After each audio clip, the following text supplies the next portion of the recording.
What's up, ladies and gentlemen? My name is Hypertension. I am joined by Gofarino. We are here for a Nightfall matchup. It is Polar Ace Academy versus Ascentia Gaming. How are you doing tonight, Gofarino? Pretty good, pretty good. A little frazzled, a little hectic, getting things set up 3 minutes before we start because I might have forgot a little, but hey, we're in for a best of three tonight between Polaris and Ascentia. That's gotta be exciting. Yeah, I mean, right now, unfortunately, these teams are at the bottom of the table. But hey, this just means that given the fact that they are in last and second to last, that they should have a very close skill difference or talent difference or whatever you would like to point out there. Basically, these teams are practically evenly matched. Yeah, so that should bode well for the games tonight, nice and even, no stomps on either side, assuming things are even lickety split.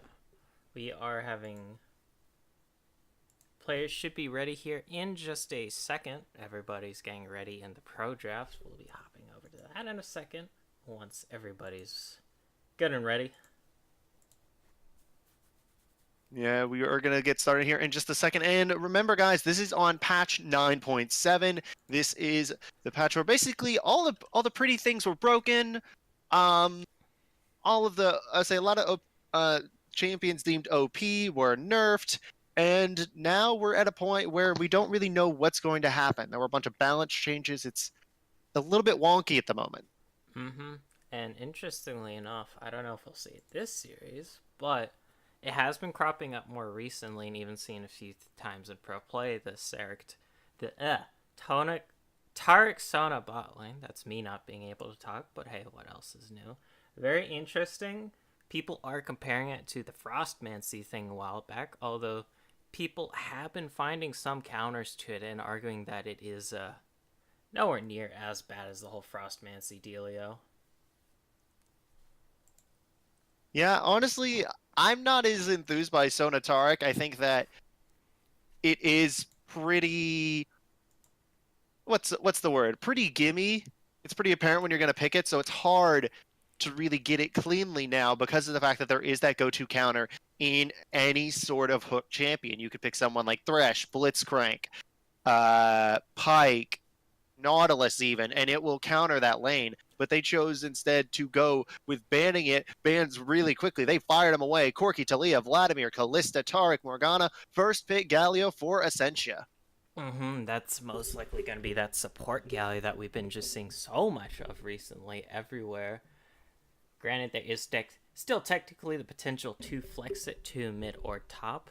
Don't think that's too likely, given how things have been going out. But hey, there's the Braum to respond to that. Another tanky support in that bot lane. Nowhere near as much poke as Galio, thanks to Wins the War being a rather effective poke tool.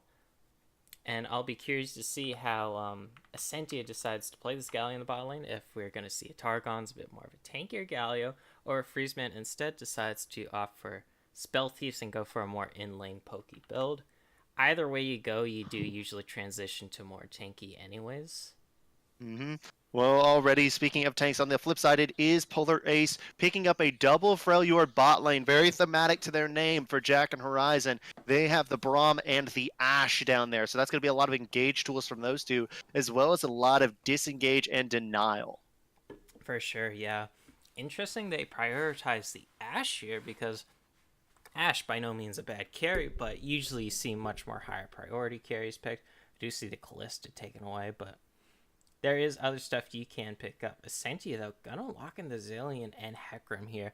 Hecarim been so dominant on this patch and the last one, just due to one simple bug fix on his Q, which made a world of difference, it turns out. When a champion works properly as intended, they tend to work a lot better.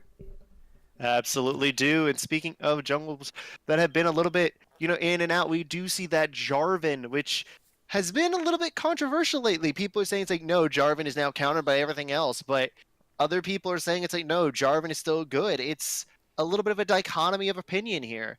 And on the flip side, we do have the Zillion locked in, probably going mid lane for Ascentia. Very passive in that solo lane. Yeah, Zillion, much more of a utility pick rather than a carry pick in the mid lane. Great for enabling your carries, however, and we'll have to see what Ascentia decides to lock in for their bot lane. Won't be able to get the Kaisa since Polar Ace did take that away, not wanting that to go over. But we'll have to see here as the last ban will be coming out in just a second. Yeah, and it does look like so far that it is the solo lanes being targeted here. But again, like as you said, that Kaisa being taken away.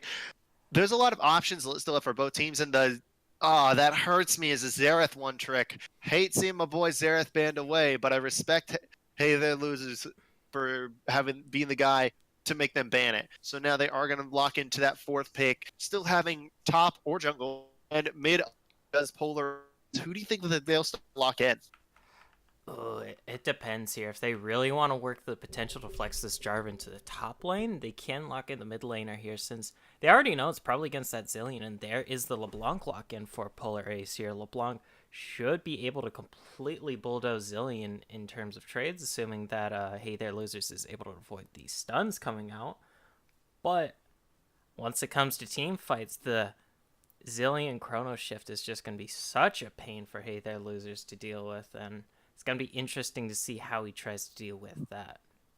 Absolutely. That's one of the go-to counters in terms of late game team fights for LeBlanc because of the fact that if you're trying to blow up someone as LeBlanc, it sucks to have Zillion, just instantly resurrect them. And it does look like they're going for that Stampede Sivir composition for Ascentia. They've locked it in, meaning that they will have that in the bottom lane, and the Rek'Sai, full all-in, all-the-time composition for Ascentia. Is that a Hecarim top? It could be, actually, yeah, because Rek'Sai top has not been a thing since she was overpowered as all hell. So, most likely going to be seeing a Hecarim top this game unless the Rek'Sai is a misclip, since Pro Draft is known for that a little. But hey, Hecarim top is definitely solid, though, especially with the bug fix, take Conqueror top, get that Q, get that Triforce. You're able to just bulldoze people in trades. Polar Ace, though, gonna lock in the Urgot last pick here for Juju as a response to what is most likely a Hecarim top for Ascentia. Yeah, the thing about Ascentia's top lane, if it is that Hecarim doesn't ever really take flash. If he's gonna go top lane, you usually see him go Ghost Teleport, and that means that it's gonna be harder to dodge the Urgot ultimate. Because yeah, don't mind that. But yes, it can be very hard to dodge the Urgot ulti if you do not have the flash available. Granted, if you're moving at 1,000,000 miles per hour, then it makes it hard for the Urgot to hit you, so a little bit of a give and take there. Yeah, but it could be a lot of take if that top lane does get snowballing for Polar Ace here. The solo lanes being the focus for them, whereas it's all in the bottom lane for Ascentia. Again, Stampede on one side, whereas you have a more mid-game pick-based comp for Polar Ace. How do you think these two match up in terms of the lanes? Like, which lane are you most interested in? Well, I'm always biased towards bot lane, since, AD carry main and whatnot, since I love seeing how that works out. You have the two people down there, so it's very dynamic. But depending on who we see top lane here, it is going to be the Hecarim here for Sky's Lolly. So that is going to be interesting here because Hecarim top has not been meta in quite some time, to say the least. Last time I believe it was meta when top laners were still taking the Red Smite into Cinderhulk top lane. Yeah, not just that. There was a time where it was a little bit of a comeback because of the fact that it supposedly countered the Aatrox top lane that did terrorize everyone for a long time. Yes, I forgot that. So that was one time where we did see Hecarim back, most notably in the hands of Licorice of Cloud9. But again, it was never into this Urgot because Urgot just has better wave clear. He's got better shielding. Not to mention, if you go in with the Rampage onto the Urgot here, it is very hard because that's now putting yourself in the Gatling gun range of Urgot, and Sky's probably not going to enjoy taking machine guns to the face here. I do believe Sky's, if he is able to go in, get his burst off, and then get out, he'll be okay with trades. But If trades go on for too long, Juju is able to get the full Gatling gun off, get the slows off, able to get his shield up and the Conqueror. Then these longer trades can go in favor of this Urgot here. We will certainly have to see how that works out once we get into the game, however. And most notably, say you talked about the bot lane earlier. I want to draw a little bit of attention back to that for a moment. We talked about how it really will depend on will those picks be able to get created before Rat Sivir does have time to scale. And I think that's one of the major advantages of the composition of Polar Ace is that while it does have like a big mid-game spike where they can make picks left and right, they're not bad in the late game. Mm-hmm. Yeah, the only pick that does really fall off in the late game is the LeBlanc for Hey There Losers, and that's mostly because once 80 carries hit 6 items, they usually have a defensive item mixed in there, and that does make your life that much harder. Not to mention, previously mentioned Zillion ulti, but hey, everyone else does have a nice late game. Not amazing, mind you, but very nice. We'll be able to put out respectable amounts of tanking or DPS come late game. Yeah, and I'm excited to see how this game is going to play out. I think, are we sending it to a short break or are we continuing all the way through the draft? We can go to a short break real quick since we did have to go through the pro draft. Well, then let's send it to a short break. And guys, we will be right back here with Nightfall Premier League. We will see you then.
And we're back, ladies and gentlemen, here with the Nightfall Champions League. My apologies there. It is oh, wow, okay. A little bit of technical difficulties there. We are back into onto Summoner's Rift. On the blue side, it is Ascentia Gaming. On the red side, it is Polar Ace Academy. In the top lane for Ascentia, it is Sky Z Lowly. And in the jungle, it is Haru. In the mid lane, it is Oh No. At AD carry, Rat. And support, Freezeman. And on the opposite side, we have Polar Ace Academy, top lane, Juju on the Urgot, Bishan in the jungle. Hey There Losers will be in the mid lane this game, and then of course rounding out the composition, we have Jack and Horizon in the bot lane. But so far this game, nothing too much happening. A little bit of posturing, a little bit of poke with the Demacian standard, 2 autos on a ward, but nothing too much happening. Yeah, nothing real significant coming out there. Everybody kind of forgets that flag does not deal much damage whatsoever. Unless you're going the support Jarvan build with Spell Thieves and Airy, in which case it does a lot of damage. No, in which that case you're trolling. There's no, it does, at that point you are just trolling. Now, we talked about the lanes and like seeing which one we think about. We talked about mid lane, how this one should be a very pivotal lane in favor of Polar Ace as far as the early game goes. Why don't you elaborate more on that?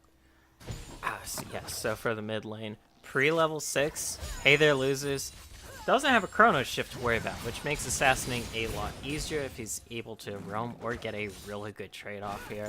Especially since Oh No opting for the teleport this game, because, you know, Zillion usually has that Chrono Shift, so you won't need something like a barrier or a heal.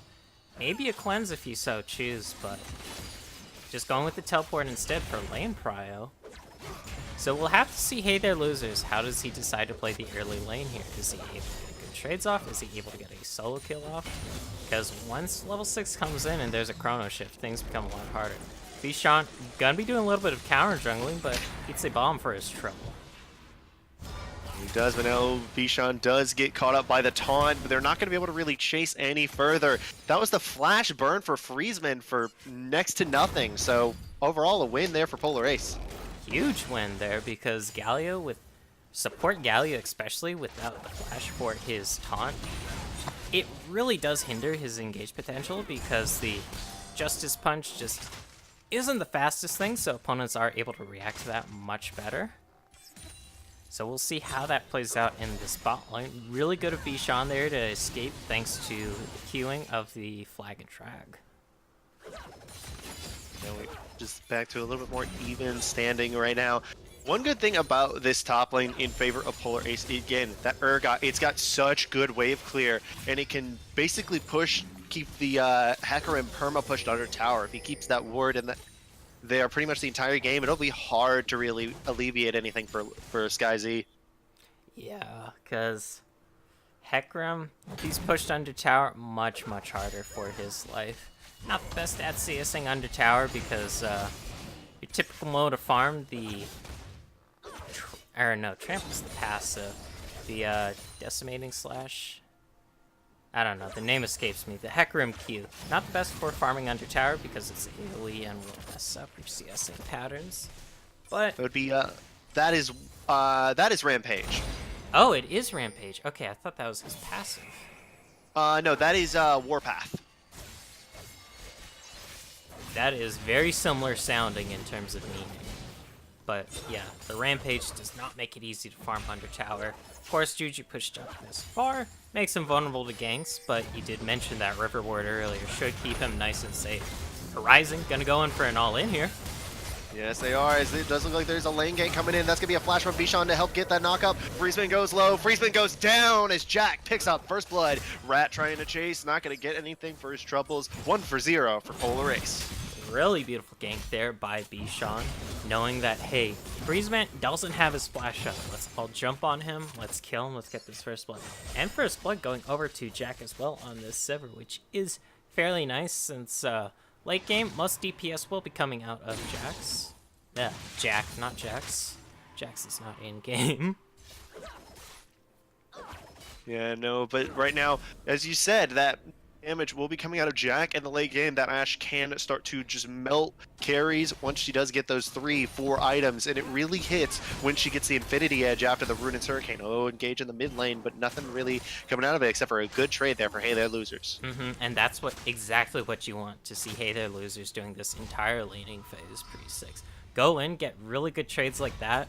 Maybe you won't be able to 100 to 0 oh no in the mid lane, but if you're able to take him down below half, means next time you go in for the trade, you go in, blow your entire combo, and drop an Ignite. Should be able to get him easy peasy. But we are at the level 5 mark here. Hey There Losers, even level 6, so there's going to be a Chrono Shift now. Yep, just level 6 coming in right now for oh no. There it is. That is going to be that Chrono Shift available, meaning there is a do-over button for that mid laner of Ascentia, and this means that look at going over towards the jungle. They aren't able to get the Scuttle Crab away from Bishan, which means that's going to be even more priority for the bottom lane of Polar Ace.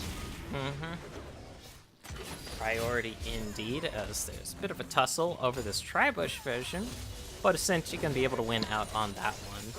So far, very calm game aside from that one gank in the bottom. Both teams just opting to take it slow, it looks like. Yeah, take it slow and steady, but the mid game should pop off there for Polar Ace right now. I say there. I'm a little bit surprised that there isn't a little bit more of a lead, particularly in this top lane for Polar Ace. They kind of need to have that Urgot be a split-pushing monster here, or else it's really going to negate the fact of picking Urgot. We will have to see how that pans out. Opting for the Tab Ice first on the Urgot, which will heavily lower the burst coming out of Sky Z, since a lot is put into the charge of his. But not going to be able to lower the damage from all of those rampages coming out, so we'll have to see. The thing about Rampage is that if you do spam it, you will run out of mana fairly quickly, so it's going to be hard to keep up constant DPS of that, whereas the shotgun knees don't need mana. Yeah. Thankfully, though, for Sky Z, he does have the Corrupting Potion start, a Sheen Rush, and 2 Biscuits to boot, so he definitely has a lot of extra mana to work with. Gonna be nice for him if he so decides to spam those Rampages, which is kind of par for the course if you are Hecarim, typically. Unless you're trying to freeze a wave, in which case you probably don't want to be spamming those, because that shoves out the wave pretty quickly. Yeah, you don't want to be that helicopter Hecarim. But now, again, all the lanes are even, which actually bodes really well for Ascentia. We talked about their late game scaling and how they need to draw it out. They can't really see this mid lane, and oh, here it goes. This is going to be the gank in the bottom lane. Jack taking a good bit, but the knock up onto Horizon. The Ignite is down. That's the ult. The Void Rush going to get him there. Haru having to run. Rat trying to go under tower. Takes half his health for his troubles, but 1 for 0 in favor of Ascentia. Really beautiful gank coming out from Haru off the back of his support gank. That really nice engage there. Top lane, we do have some trades as the Earth Dragon is being started here for Ascentia, if I'm not mistaken. Bishan is in the area if he decides to contest. It would be a 1-man versus 3, potentially 4 if Oh No comes down from that mid lane situation. But looks like the call is we're just going to give up this Dragon. No need to try to throw our lives away to potentially steal away a Dragon. Yeah, and these little bit of leads, I would say that this is exactly what we expect out of these two teams, to be sort of even. Again, Polar Ace currently the second lowest, I'd say the second worst record. Ascentia with the worst record in the Champions League. It does really kind of hurt the fact that they are at this point, this late in the season. I don't think Ascentia can even make playoffs at this point. Yeah, just more so playing now for the glory potential. Top lane trade, though, as Juju goes in. Yeah, Juju goes in. The Fear Beyond Death whiffs by a mile. But the Onslaught of Shadows was burned, so that means that it's going to be Loli and Juju without their ultimates. But Juju does get the better of that trade. For sure. Forcing out the back, surely to speak, from Sky Z. Sky Z does have the teleport if he so chooses to come back to top lane quickly. But he is Ekrim, able to press the E and just gallop back to top lane a bit quickly. He is going to lose some farm and EXP to the tower, though, because of that, approximately a wave's worth. Not the end of the world for him, but small advantage edged out here by Juju. And that is what you want to be seeing on this Urgot, because like you mentioned before, you want him to be a split-pushing monster, and being able to win trades and nearly solo kill your lane opponent, that will usually help in the split-push game. It absolutely will, and when you think about getting those items that you really need, Hecarim relies so much on his auto attacks, whereas the Urgot, even if you are building those Tabi on the Hecarim, it's gonna be hard to ignore those shotgun knees. Oh, just like it's gonna be hard to ignore this. So this Rek'Sai here does have to flash over the wall after the flag and drag. Yikes. And that's the power of this Rek'Sai here for Haru. Already has the warrior complete, so that's a lot of damage.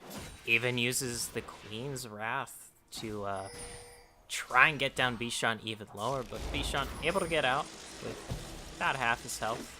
Costs him his flash though, which can be pretty big, since if you wanted to flash, flag, and drag, you can't do that anymore if your flash is down. Yeah, you really can't, so that's going to be a big negative there for Bishan and the side of Polar Ace. Again, right now we are seeing them take that little bit of lead in the mid game, as we expected. But I'm surprised. There's no proactivity. There's no drive to make a play coming out from the side of Polar Ace. It's just these little bit of trades, but nothing's coming. Yeah, and that's not what you want to see. It could just be more of a case of Polar Ace is just waiting to really come online here, because LeBlanc can't exactly 100-0 you with just components. It tends to be hard. Now, once Hey There Losers gets the Luna and Zeko and some Sork boots, then we can really start talking about 100-0ing people. Pause does come out, though. Looks like there's gonna be a bit of a disconnect coming out from Freezeman. Yeah, Freezeman, and it does appear as if that will be there for a second. So, in the meantime, talk about like what this mid game, the fact that there is no proactivity from Polar Ace, who should be making plays and trying to make things happen on the map with their composition. Which is very interesting to say, because when you have a Jarvan, when you have an Ashe, that is a lot of playmaking potential. You have the Cataclysm, the Flag Drag, the Enchanted Crystal Arrow, and you have that potential to make huge plays and just get huge picks with that. Haven't seen that quite yet coming out of the Polar Ace lineup, which is slightly concerning. Jack even has a full Blade of the Ruined King compared to just components here for Rat, so that is a fairly large difference in power for these bot lane carries. Yeah, it does look like as the top lane is going to result in another fight as the charge does go through for both of these top laners. Juju, though, does have the minions on his side. Shotgun knees not quite available. Going to poke out, but he still gets the worst end of that trade. As now in the bottom lane, here it goes. That's the proactive plays we talked about. The Enchanted Crystal Arrow was used, but right now it is actually Polar Ace, who may have been a little bit too far. They may have gone a little bit too early. The Cataclysm comes down, but the Onslaught of Shadows will cut him down. Bishan gonna go. So does Jack. Polar Ace having to run for their lives as now Horizon gonna get hopped on Void Rush going out. That's gonna be another kill for Ascentia, and it looks like Hey There Losers last man alive. Can he get out? He is a LeBlanc, he is slippery, but the snipe from Haru takes him down. Clean ace for Ascentia. That Price Seeker sealing the deal on that team fight there for Ascentia. Huge win, 5-0 there. Looks like they're going to be able to get a lot of damage on this bot tower, even potentially take down the first tower. They do have a lot of place to go through still, but they also do have 3 people away on it. Is probably going to be the first brick here for the side of Ascentia. They will at least get all of the turret plates on it, and yep, first brick here in just a second. That's it. First turret, but the primary gold does go over to Freezeman, but still, a lot of gold into the pocket of the underdogs. For sure, and now there's a 2-0-4 Sivir on the Rift who's only going to be getting stronger from here on out. Rat's got to be feeling pretty nice about that, able to finish up the Essence Reaver here, and has a Shard 2 boost, so decent amount of damage available to him right now. He's going to really come online though once he gets the Infinity Edge to back up these crits. Rift Herald secured by Polar Ace there. Bishan soloing that one out as a bit of a consolation prize of sorts, but does pale in comparison to the advantages that Ascentia was able to cure from that one fight. Yeah, this is basically an ideal situation for the side of Ascentia because, again, they have the later scaling Stampede composition, and they just got that massive fight. Now you look at Rat, like look at how far ahead he is. He's sitting at about 1,500 gold ahead of Jack, and that's not the place you want to be if you're Polar Ace. That is a huge differential, especially for this part of the game. There's an Infernal Dragon up too, so both teams eyeing this one up. Gonna have Haru coming over the wall, and everybody's clawing their hands at it. Looks like first damage is going over to the side of Ascentia. Keep in mind, they have an Earth Dragon, so they gotta do this even quicker. Yeah, they really do have to get it done quickly, and that is it. That is the Infernal Drake over to the side of Ascentia, traded for the Rift Herald. Looks like the side of Polar is trying to make something happen in the mid lane. They're not quite able to get the tower. Glacial Fissure can be used to disengage, but overall, the fact that they didn't get that tower is a big problem. And we still have SkyZ potentially looking for something, but tramples on off to the top lane. But yeah, more or less a free Infernal Dragon pickup here for Ascentia, and the side that already scales very well just got a dragon to boost their scaling even harder there. That is not quite a situation that Polar Ace wants to be in right now.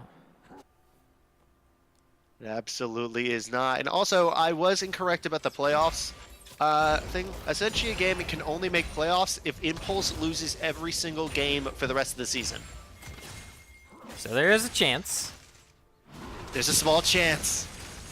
Also, this also would mean if Schism or Cetra don't win out, or Polar Ace for that matter. Basically, if they lose, they're done. Yeah, be a huge So deal definitely here. all of it on the line. Unless playoffs is top 6, in which case, forget everything I said. I thought with this small of a pool, it would be the top 4 teams. I might be just completely wrong. Okay, apparently I am. My bad there. Happens to the best of us. Mid lane siege coming out here, both bot lanes. Hammering away. Ascentia. Looks like they're fancying a tower. Even Haru comes over. Got a few extra autos in, but with this last minion dying. Oh, no, able to get that. Got a little bit of extra burst there. Yeah, and with that tower going down, that's just opening up the map for the side of Ascentia and really putting the knife right between Polar Ace's ribs. For sure, yeah, because Polar Ace, they do want to make something happen soon, because they're now down 4,200 gold to Ascentia.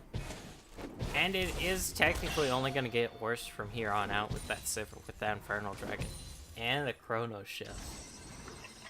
Yeah, So if they want to make something happen, it has to be soon. Yeah, everybody talks about that 3-item Sivir, the 300 CS Sivir. How it's just impossible to win a fight against it. But right now, I don't think the Sivir is the only thing you have to worry about. That's a 3-0-0 Rek'Sai, who's gonna delete everyone on your side except for maybe Juju. Because Bishan going for a Guardian Angel second, I want to say here, although that Punks does not match up, so not entirely sure where this build is going. I'll have to see. By the way, yeah, Bishan not tanky at all in this Jarvan, which Wait, might not be the best decision in my opinion. Because you already have Juju and Jack to provide all the physical damage that you should need against this Ascentia comp. Having a much more tankier Jarvan. Oh, fight breaking out. fight breaking out indeed. That's gonna be the on the hunt popped as now Friesman does get in, does taunt up 3. Hey there, losers, almost gets stunned, but he gets out with the distortion. That's gonna be nothing burned by either team that really need. Does cost Ace Horizon his flash, but aside from that, just a few ultimates burnt. It is. Oh no. Here we go, collapse onto Oh No, who Oh No is in trouble. I don't even think he's gonna get to pop the Chrono Shift. Enchanted Crystal Arrow allows Bishan to pick up the kill. So technically gonna be a trait in the favor of Polar Ace here, able to get the kill and the tower to just the tower, and they already have priority on this second inner turret. Gonna take it all the way down as well, so a 2-for-1 deal and a kill on top of that. Polar Ace certainly happy about those prospects. Yeah, they took all of that mid-game power that we talked about earlier, and they just focused it all onto Oh No. Ascentia, they were split up. They could not answer in time, and they lose 2 towers for it. But still, Polar Ace are down 4,000 gold. And they're gonna have to make more plays happen like that if they really want to come back into this game. They are by no means out of it, but they are starting to go down a bit of a slippery slope in terms of gold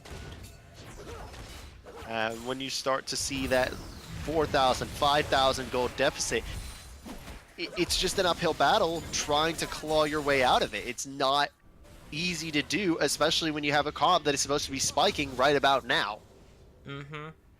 And Polar Ace, they do want to make picks here. Granted, it can be a little hard for them because of that Chrono Shift and the Spell Shield on Rat, but they're gonna have to make it work one way or another here, I feel. They gotta make do with what you got, and a good way to start that up is the Mountain Drake. It does appear as if the speed up is coming in. There is the On the Hunt popped, the flash, that's gonna be the taunt. Onslaught of Shadows dividing up Polar Ace, and they just got this fight off to a bad foot already, but Rat goes low in the back line. He's gonna fall. Actually, 2 Hey There losers, but the damage is already done. Juju and Hey There running for their lives. Loli actually biting off more than he can Q, I think, but he manages to slip right out of there. A disastrous fight, to say the least, here for Polar Ace. They lose 3 for 1, and also the Mountain Dragon on top of that. Second one of the game here. Stun lands. Stun does land now. Juju is in trouble. The Conqueror's procced, as is the damage that's going to mean Haru picking up another kill. And this should be more or less a done deal here for Ascentia. They have that 6,000 gold lead. They have the double Earth Dragon and an Infernal on top of that. They can just look for Baron as soon as they pick off a member of Polar Ace here. And if Polar Ace was in a bad spot before... Ooh, Enchanted Crystal Arrow. Enchanted Crystal Arrow does land, and that means that now Freezeman could be in a lot of trouble. He is in the Cataclysm, but it's going to be a 3v3 here. The Winter's Bite lands on the backside, but look at the rest of Ascentia. They are close by. Rat picks off Bishan. He dove in way too deep, and that means another kill over to Ascentia. And that just kind of reeks of a bit of desperation on the side of Polar Ace here, honestly. Going very hard for that one kill, even committing the flash out of Bishan, but in the end, they just give up a single kill for nothing there. Give up that kill, and that's a bad sight for the side of Polar Ace, where you really want to be conserving everything you can at the moment. There's no real room for you to make any more mistakes, and you keep losing members. And honestly, the question now is, how many more of these mistakes will Polar Ace get this game before it just really seals the deal for them? Because this is quite the back foot they're on already. And a few more missteps might just mean the game. It very well could. We are going straight into that's going to be the red buff secured by, I want to say that was Rat. Bishan nowhere near. And just the difference here between the members of Ascentia in terms of levels tells you the tale of the game. 2 levels up for Haru, 3 for Rat. I mean, Christ. Yeah, and we'll have to see. Name of the game right now should be this Baron that has spawned. And with 2 Earth Dragons under your belt, Ascentia, they can be looking pretty fancy. That Horizon caught out. Horizon caught out again. He's gonna get knocked down here real soon. Void Rush for the kill. Now Rat might be caught out. That's gonna be a lot of damage there. Hey, they're losers, but look at it. It's gonna be the pullback, but he's gonna be pulled back right into the side of Polar Ace. Can they manage to pick him up? No. The rest of Ascentia is here to respond. Great Enchanted Crystal Arrow coming out from Jack, but it's not able to save his mid laner as Hey There does die. And that's now another 2 for 0 in the favor of Ascentia. With this Baron up, there is no mid laner, there is no support. Sure, Bishan's around, but he's 2 levels down, so the smite from Haru is that much more stronger. And look at how quickly this Baron is dropping. Yeah, it is dropping so fast here. It's melting just like TSM in a game 4. And it looks like here that's going to be a secure. That's going to be a easy smite secure. And a pickup onto Bishan once again. And Things are now super dire now, if they were dire before. Now down 8,000 gold and a Baron buff. That should very easily be an inhibitor and just be a slow, prolonged death here for Polar Ace. Their only real ways to come back in this game is to have some miraculous fight and stop this Baron push and pick up a bunch of shutdowns. But even then, that's only giving them wiggle room. Yeah, they only get wiggle room, even if, as you said, even if they do pick up Haru, Rat, and Loli all in the same fight here. I mean, it's looking pretty grim. Not Origin levels of grim, but it's looking pretty bad.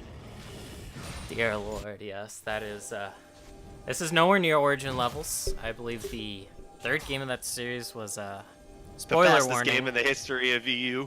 Yeah, spoiler warning for those who haven't watched it, but 19-ish minutes, 18 and a half, can't remember. Either way, speed running the finals.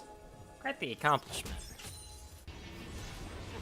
And right now here, Ascentia want to say, it's like, we don't need to speed run. We can speed around the map with all of our movement speed buffs, and we'll absolutely run you over it. Oh no, hey, they're losers. You got caught out, my friend. Void Rush. Absolutely crushing the mid laner of Polar Ace Academy.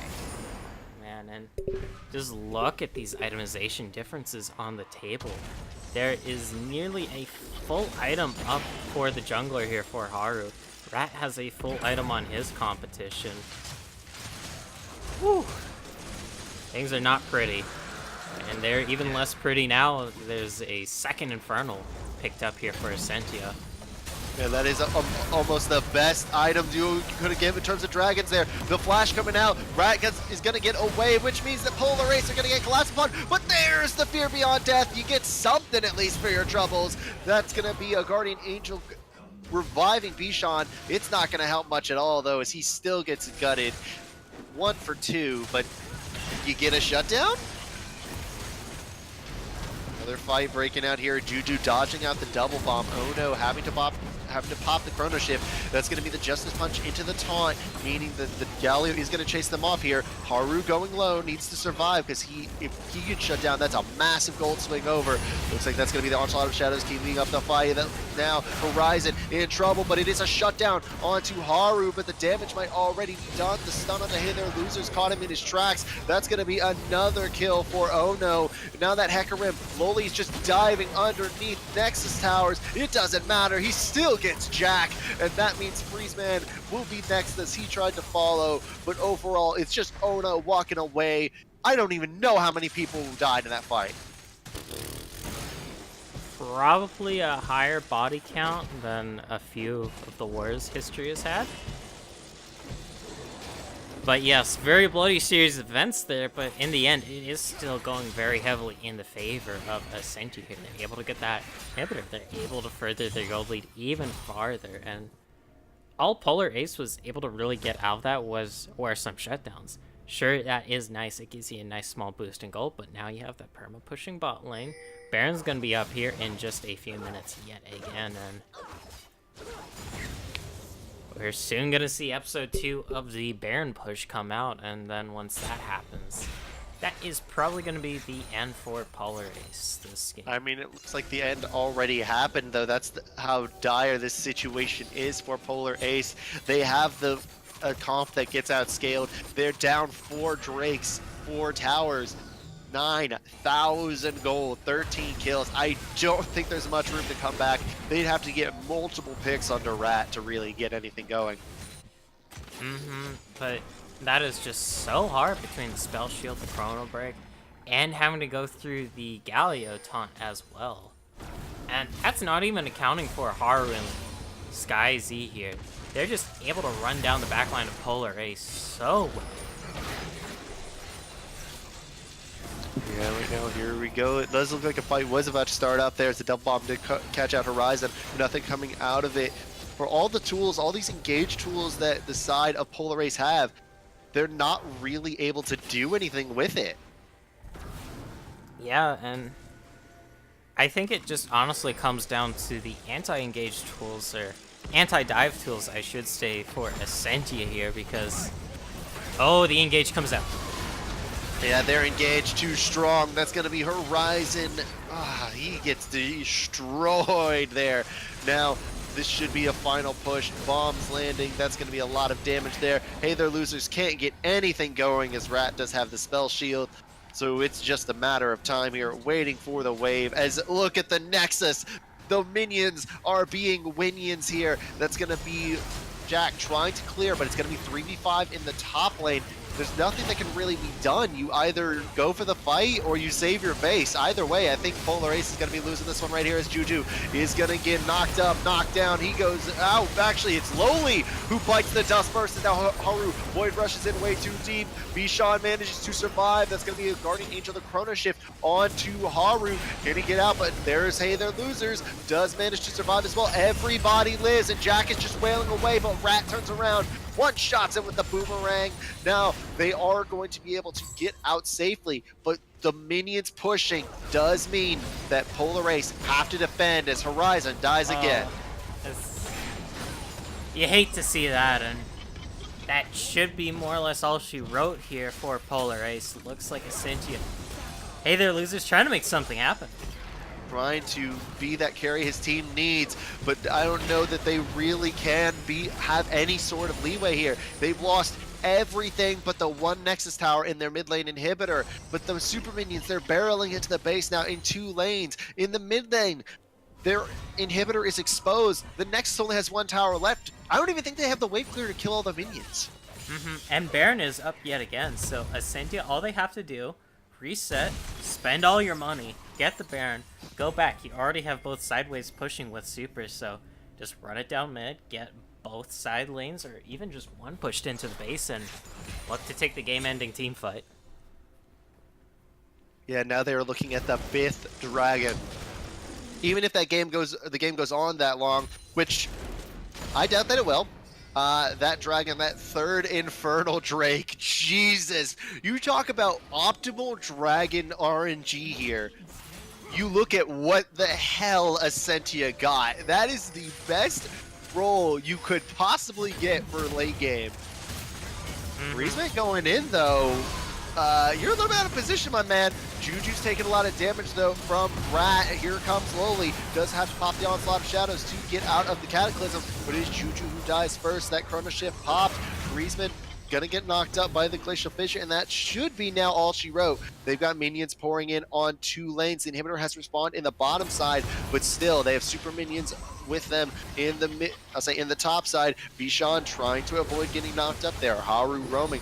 Here comes that damage onto the inhibitor. Hey, they're waiting, seeing if he can get the pick off onto Rat, but he's actually a lower level than Rat. I think he'll get annihilated there. 1 more inhibitor left to go. At this point, it's just insult to injury. They're just trying to make sure every single thing can go their way. Oh no, they're not. Oh, don't be like that. They're still not gonna end it. Going for the 100% play here, I guess. Better safe than sorry, the motto. Granted, I do think that was more or less a free end there. You have the man advantage, you have kind of ridiculous gold advantage at this point. It's like, why don't you end there? Yeah, to save this game, what Polar Ace has to do, they have to, 1, steal the Baron, and then in the fight that ensues, somehow win it by taking out several key members of Ascentia. Team Liquid will have nothing on Polar Ace if Polar Ace managed to pull this game out. Yeah. That is how, like, miracle it would have to be at this point here. Look at the damage already being done to Baron. They're shredding it like Swiss cheese here. It's going to go down, and then they're just going to push right into the base again. That would have been a free win. This is, you know, they're just taking a little bit more risky play, I guess, but it works out. They get the Baron. There's no ability to respond from Bishan, and now Loli just going to pick up Horizon here. That's a fast horse. He gets cut down. Void Rush going in, Ignite down, auto attack. Horizon's dead once again. And this looks like it's just going to be that slow, methodical suffocation. Yep. I wouldn't say it is slow, since Baron buff certainly speeding things up alongside a Sivir autoing. Last team fight of the game. Last team fight of the game is right now, it just looks like Polar Ace. They're just going to get shredded here. There's no real hope for them. Reesman, though, taking a lot of damage. Oh, the pullback on the tower. They actually now do have an even fight, it looks like. But where is Rat? Does get revived there, but the Nexus is exposed. Minions wailing away. Ascentia cleaning out the game. Good on Ascentia there to take this game one home in rather strong fashion. Did have a quiet start, but once we got the engine going, it started going. I think they hesitated a little bit too much there in the end, though. Unfortunately, I think that that game could have honestly been ended about 10 minutes earlier. For sure, yeah. But still able to win it out in the end despite a slight delay. Props to them. We will be cutting to a short break here for all our viewers, but don't go anywhere. We will be back in just a minute or two with game number 2.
And we're back, ladies and gentlemen. We're already midway through this draft, and this band faces Callista, Galio, Tarek, Talia, and Corky are already banned away, as is Vladimir and Morgana, first picked by Polar Ace.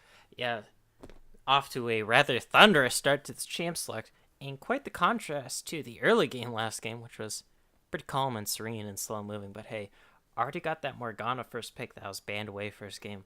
Ascentia, though, gonna lock in the Hecarim that gave him a lot of success in that game one once Horizon was able to start rolling on it. Not Horizon, sorry. That is his club tag. I was talking, of course, about Slowly Sky was able to get rolling on that Hecarim. Yeah, there is a little bit of an odd situation here for the side of Ascentia, because they actually have subbed out Ono, despite how well he performed in the previous game. Does look like, though, that the Varus will be in the hands of Rat, and the Vayne Zac over to the side of Polar Ace into Jack and Bichon's hands, respectively. Very interesting indeed. The Vayne lock-in here after the Varus lock-in, since Varus definitely can beat around the Vayne a little in the laning phase, and now with this Karma lock-in too, if that is going in the support role on over to Freezeman, that can give this Vayne for Jack quite the bit of trouble in lane. We'll have to see what Polar Ace does here, if they're going to go with the Morgana support, throw that mid and pick up a different support. So the name of the lane for this bot lane and for Jack is Survive. Current objective, survive. Yeah, I would say you've got to survive, because you didn't do a great job of that last game, and now the Karma. Question is, will that be a mid lane or a support pick up here? Both these Morgana and the Karma can be flexed into the middle lane. So it's going to be a little bit of a flex. I hate the flex meta as a caster. I mean, I love to see the innovation, but at the same time, I can't figure out where these picks are going to go. I definitely do like the surprise factor of it, and it can show off a team's skill in the flex potential, because if you're able to bait out your opponents, hey, that's always nice. But yeah, pretending you know where something's going, and then all of a sudden it's just in another lane, you're like, alright. As like last game, we're like, alright, the Hecarim jungle locked in, and then Rek'Sai comes through, and you're like, guess I'm just full of baloney today, huh? I mean, in your defense, like, Hecarim top is not a major thing for the most part. It's very much more a jungle pick. And it looks like Ascentia are going to be pinched here in the jungle, as the Rek'Sai and the Kindred were banned away, whereas the Urgot and Cassiopeia were banned away by Ascentia themselves. So that will actually be a Hecarim in the jungle, as that is going to be likely an Aurelia in the top lane. Irelia mid, not so common these days. Does pop up every once in a while. But gonna be interesting to see that, since Irelia, sure, she was common for a good solid half a year, but she is definitely fun to cast. Very flashy champion, has great outplay potential too. If you're able to pilot that Irelia well, you're able to win 1v2s, maybe even 1v3s if you're fed enough or skilled enough. But hey, Polar Ace gonna pull the no you and lock that Zillion in for themselves. That will, of course, go ahead. I'll say that actually does mean that they can. Oh my god, it's a Vayne top lane. Wait, was there a misclick? Polar Ace, the madman. If that's legit, if that is legit, that is a Vayne top, a Jhin 80 carry, likely a Morgana support, and a Zillion mid, matched by the Azir of Ascentia. Yeah, you were speaking about your dislike for the flex meta, but we just got flexed on again here, potentially. And it does look like that indeed was the pick, not a misclick here. So you are indeed going to be seeing a Vayne top here in Nightfall Champions League, as we do hop into the real champion select here.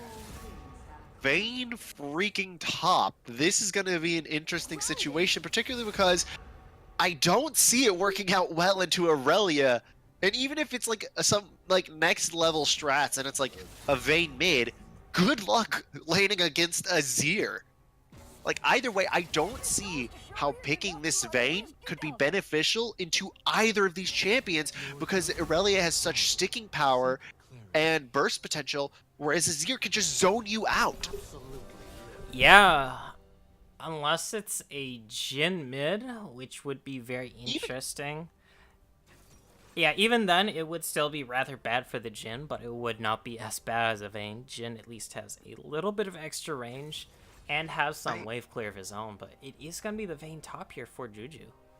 Yeah, and Sky's here picking this Ignite. I would say if he went Ignite Teleport, I would not complain about it whatsoever because that is a lane you want to absolutely Goomba stomp right now. You get Haru, you camp that Vayne, you make sure that she can't do anything. You get the Aurelia snowballing, and then there's nothing that they can do to stop you. It does look like it is a Morgana mid, though, for Hey They're Losers into that Azir. Much better matchup for the Morgana than it is the Zillion. Yeah, and honestly, this champion select is like a box of chocolates. Just quite the surprise, to say the least. I'm Never know what you're going to get. yeah, I'm at a bit of a loss for words here because I'm just being taken aback by how many curveballs seem to be thrown our way here on the caster does, but we'll manage. But gonna be getting towards the bot lane soon. It is gonna be the Jin Zillion for Polar Ace to the Varus Karma for Ascentia. Gonna be very interesting. There is decent lockup potential between the Jin and the Zillion. If you're able to slow someone down with the Time Winder on Zillion, that makes landing the Deadly Flourish that much easier for Jack here. But on the flip side, Varus Karma, that is a lot of poke, especially if Rat goes for the lethality Varus. I'm not putting my money on that, but if it does come out, it is a nasty bit of poke in this spot lane. Yeah, I don't like this composition of Polar Ace at all. I think it's honestly a very, very, very unorthodox, but also ineffective composition in the long run because I think that you're going to get poked out in the bottom lane. I think mid lane, you won't have the damage. Top lane, like, Haru can just camp top lane and then it's game. Sorry, I'm sneezing Mm-hmm. so much. My apologies. Yeah, sneezes do sound a little funny on the mic, but hey, mics are not built to pick up sneezes. They're here for voices. But yeah, going back to this Vayne pick, Vayne would have been so much better if it was picked into a much more mobile tank. Then you have a much freer lane. Granted, you do still have the potential of getting camped and run down by Haru, but it is a better situation for you because Irelia, Skyzy, he can just look. Once he lands the flawless duet, you go in. You're able to stick to the Vayne, and Vayne not known for her incredible tankiness. Yeah, Vayne is pretty squishy. It's also not good in the early game, which Aurelia can snowball. It gets locked down very easily. It's pretty mobile. So against the Hecarim and Aurelia, I will be stunned if Polar Ace managed to pull this out. I know that's like sounds really bad as a caster. I'm supposed to give each team a fair shake, but I think this composition for Polar Ace, it's just so oddball that it's not good. Because you do sometimes reach the point where if you flex picks too hard enough, you are left with suboptimal picks, and then it's just like, ooh, look at me. I can do anything anywhere, and then the people who just picked meta run you over. We'll have to see if that's the case for Polar Ace here this game, because if they aren't certainly already past that limit, they are pushing it very closely. Yeah, I don't know what more to say about this game. We'll find it very hard for Polar Race to. So why don't we send it to a short break, guys? We will be right back here with the Nightfall Champions League Game 2 between Ascentia and Polar Race.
And we're back, ladies and gentlemen, here between between Polar Ace and Ascension. But it does look like on the stream that the teams are on the wrong sides, and the score has not been updated, so there is that.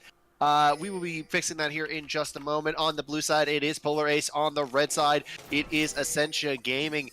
And right now, again, this composition for the side of Polar Ace, it's just the story right now. I mean, what else are we going to talk about? The fact that Horizon forgot to buy items, that is a bit of an oopsie. If he backs now, he will be able to make it back in time, I believe. Haven't seen an itemless Zillion since 1v1s at Rift Rivals, I believe. Or no, All-Stars, my bad. Remember, it was Afromu and someone else decided to do no runes, no item Zillion 1v1. I just Polar Ace are in some deep crap right now because like forgetting to buy items. The question is, how long till he realizes it? I think he might have realized it already. It's just a matter of it's a little bit too late. I just like at some point you back and you pick up items. Because right now you're not going to be earning any gold whatsoever on that Zillion. You're already going to be hard losing this lane because you are a Jhin Zillion up against Karma Varus. And then that happens. Yeah, it is especially bad into this matchup because, like you said, there is the money aspect to it, but also you want the sustain from your 2 potions to deal with this poke.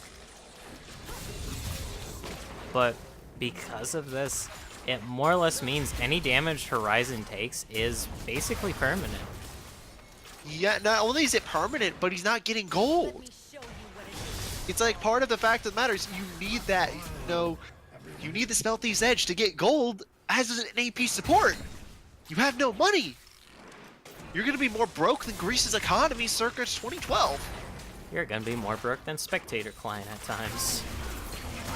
Here comes Bichon, though. Yeah, here comes Bichon. It does look like that dive into the bottom lane. The camp thought it will pay off, and the Zillion actually does get that first blood. So there's the money you needed. That certainly will help, but you still need to back and get that Spell Thief so you can start stacking it up. Horizon not opting the back, staying here with Jax so he can push it out. At this point, just back so that way you can get the Frostbite. And oh, here comes the gank top like I talked about. Juju goes down. Wow, that was fast. Yeah, nothing you could really do there. Flowers do it lands, and then a Hecarim runs all over you. But item's finally going to come out for Horizon here as he backs.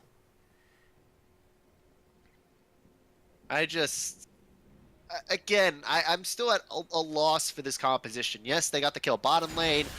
But you can't have Bichon spend all of his time down there. You're gonna start losing that lane. You're gonna start getting poked out because of the fact that the Karma's gonna put down more poke, more harass. Then talk to me about top lane for a moment so I can get my mind off of it. Well, we have a gank. Mind. We got a gank there as Juju does have to flash to get out. Can he even get out though? They're trying to go deep, but it is gonna be Haru picking up another kill onto Juju. Like I said, you can't top lane, and that Vayne's gonna be pretty much useless. Yeah, and 0-2 already, 4.5 minutes into the game. A lot of camp coming out from Haru, and he's been able to get both these kills for himself. Definitely a scary prospect, to say the least here. I mean, also, if you think about who's gonna be dealing damage from the side of Polar Ace, Juju and Jack, they're both 2 super squishy, super immobile 80 carries. So Haru's just gonna eat them like a freaking Thanksgiving turkey. Gobble on him up like a gobble gobble turkey, indeed. Because there's no Zillion Chrono Shift to save you from this Hecarim diving. For now, in the top lane at least, I forgot Horizon. Even then, you can only save one person. So even then, Horizon could be the target. I don't see this lasting very long with them being even remotely even, as now there is the engage in the bottom lane. That's going to be a lot of damage onto Jack. Here comes Haru, that 2-kill. Hecarim does manage to pick up the first kill. Bishan gonna tick down here too. That's gonna be the Cell Division popped. Haru's got so much damage here because he's already got most of his jungle item completed. They're gonna get 2 kills here. Rat picks up Bishan, and that's gonna be a 2-for-1. And now this is a 3-0 Hecarim here for Haru. This is devastating to say at the least, because as we were talking about earlier, Hecarim can literally run all over the comp of Polaris here, besides Bishan, but... And the thing is here, he's building Warrior, which actually makes sense for the composition that Polaris have. Going into that, you want to be able to blow up the Jhin, the Varus, I'm sorry, the Jhin or the Vayne. So why the hell not build Warrior? Warrior is actually now meta on Hecarim with the Conqueror build. Ooh, all in the top lane. All in the top lane, that's gonna be the Vanguard's Edge popped, but the but the knockback from Juju is gonna get him out to safety. And a quick venture back to the Hecarim point, assuming no interruptions happen. But basically, the meta build for Hecarim jungle now is that you go Conqueror and rush the Warrior enchantment, and then you can build the Iceborne Gauntlet, I believe, or the Triforce. It is a bit of a mix-up, I want to say. But you no longer see just the Stalker's Blade anymore. You now see the full-on Warrior completed. Yeah, he's going to be picking up that Warrior pretty soon, too. He's sitting on about 1,500 gold, so I think that's just enough to outright buy the Warrior, meaning that he will just shred through, because it's going to take that Zac a little bit of time to get tanky. Everyone else on the side of Polaris will just get melted like freaking butter on a 1,000-degree knife.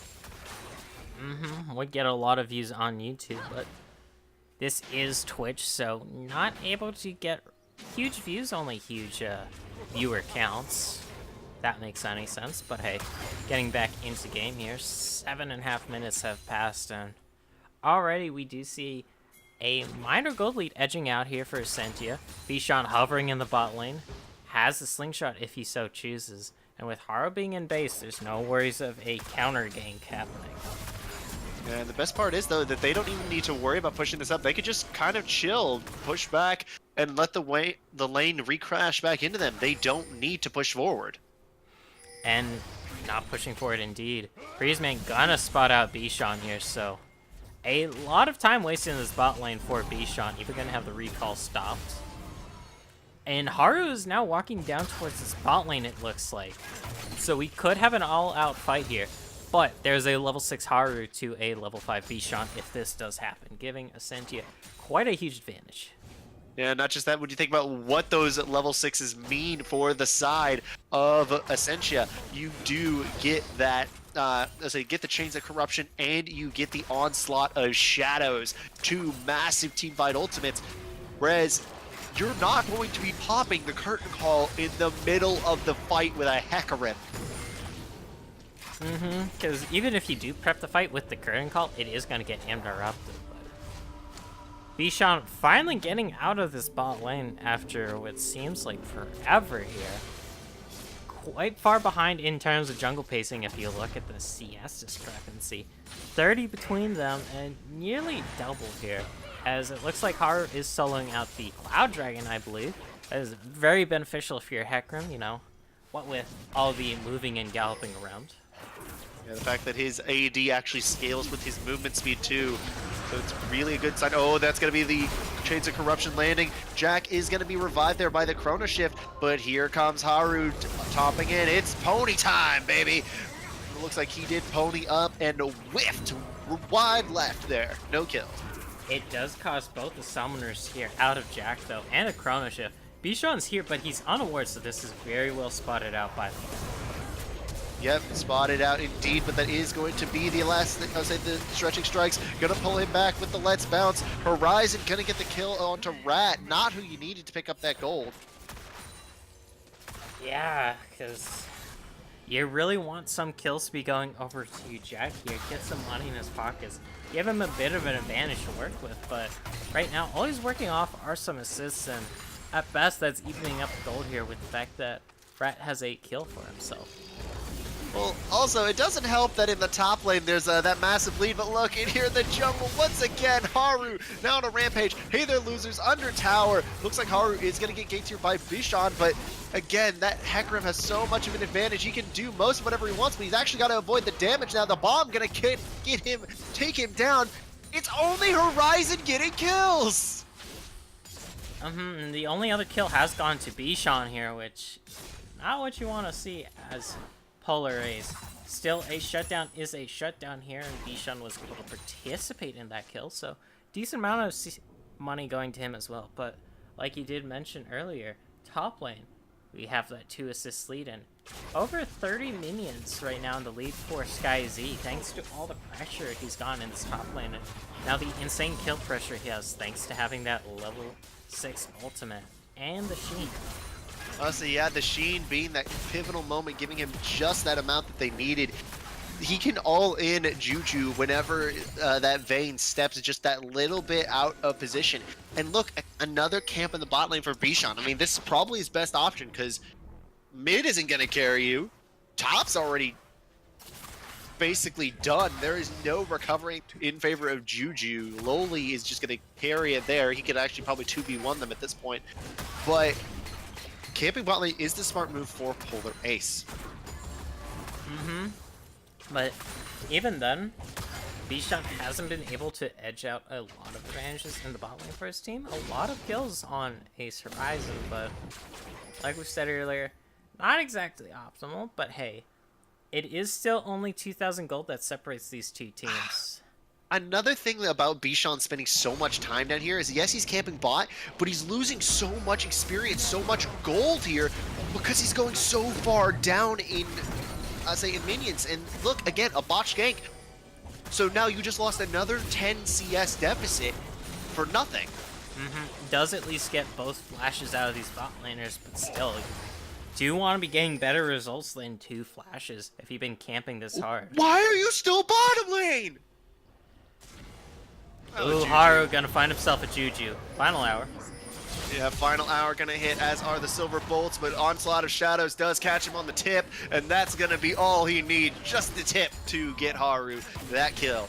Juju just barely missing out on that condemn stall against the wall. That's what Flash was for, but just a few units off. That's a you hate to see it happen sort of deal. Yeah, I mean, guys, also, again, Vayne top only works against melee champions that can't collapse on her, and if she doesn't get camped, well, neither of those situations are in the favor of Polar Ace today. And the Rift Herald actually falls. Haru able to solo that one out. And it looks... Oh, we have a dive in the bot. Dive in the bottom lane. Again, this is such a hard camp bot, but it's going to be another kill onto Griezmann. It's not going to matter because first brick is going to go over in the top lane to Loli. And that's... I mean, Bishan, you're still so far behind in CS. You are almost 50 CS behind at 14 minutes as a jungler. And we even have Haru camping up in the tri-bush here, so if Juju even tries walking up, he will insta-die. Granted, I don't think SkyZ does really need a Haru for this. Should be able to solo kill out Juju himself. Able to get the solo first tower gold for himself as well. I mean, the top and jungle of Ascentia are a combined, let's see, that's 60, that's another, say about 45. They are combined, they have Flame Horizon, Bishan, and Juju. Do have another dragon spawning here. It is an ocean being started up by Ascentia. I mean, the problem is for Polar Ace is that they don't really have a way to come back in this game. Bar a miracle, yes, because their best ways back in this game would be to somehow snowball Juju and get him to solo kill SkyZ left and right. But getting that to happen. Yeah, that hasn't been working out so far in this game. Rift Herald gonna charge down bot. This top lane. Gonna get a lot of damage onto this tower. Gonna even take it down in the end. That is now 2-0 in towers for Ascentia. As this gold lane widening ever so slightly. Yeah, I mean, but most of it is on that jungle as Haru is 2,000 gold ahead. He's basically walking lane priority there. He walks into a lane you can't fight. In the top lane, slowly, if he roamed at all, they could, I'd say honestly, they could just send Loli into the mid lane, and that mid tower would probably be down by now. This is how strong that Aurelia and that Hecarim are. And Freezeman even hovering on the side here in the mid lane. What is that Zac build? Warmog second, I believe. But why wouldn't you buy the components that a ruby crystal goes into rather than just 3 ruby crystals? Because Giant's build is only 600 gold more after the ruby crystal. It might have been a matter of how much gold Bichon had on hand and wanting to spend as much as possible. That is the best I can think of right now, because yes, you do typically want that giant spell or the Kindle gem even. Like, even if you are rushing a Warmog here, which, I mean, you're not going to have enough health to get it popped, buddy. You'd be better off buying the giant spell, getting your mana bead for your arm guard, and then rolling from there. But now they are fighting on the top side, but look at Loli, look at Haru. They are actually going to die here. The 4-man collapse going to be enough to take down that Aurelia, and that's going to be the first win in a while for the side of Polar Ace. And the shutdown does crucially go over to Juju. Extra 150 gold in his back pocket, going to make life a lot easier. Here comes the slingshot. Here comes the slingshot, but he's going to get shuffled on. Dance, dance, dance all night, my man, and that curtain call, it's not going to do a damn thing. Might have been more of a... Oh, here comes the charge. Oh, never mind, yeah. Might have been a bit more of a preemptive curtain call. Just a bit of reflexes like, oh, hey, gonna get the elastic slingshot off, but did not work out. It's a bit of a tickle. I just don't understand what is going on this game. And right now, the side of Ascentia, who, as we said before, like, they just like to, you know, they don't like to take risks. They just like to let the game come to them. They're just slowly pushing out, abusing the fact that they are stronger, and they're going to take another tower. Now 3-0 in towers, along with this 3,000 gold lead, which is roughly the same as it was at the 15.5-minute mark, if I'm not mistaken. But that is still an advantage in the favor of Ascentia, and they do have the much easier team comp to pull off this game, because as we as we highlighted previously, Polar Ace a bit of a grab bag of champions here.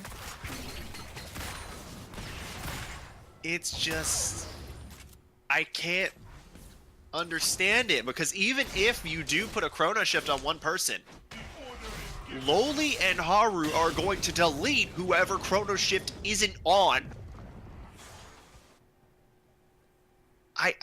I'm sorry, I'm just at a loss for this game, this composition. Right now, the dragon is about to spawn. I believe it is a Cloud Drake. Yes, it is, which is going to actually benefit the side of Ascentia even more with that Hecarim. As mentioned previously, but Jack gonna take that red buff. Hey there, losers, and slowly squaring off. The stun does land. Stun does land, as does the Dark Binding. Hey there, losers actually does manage to walk away because of how long that Dark Binding route is. Does look like they will just walk away.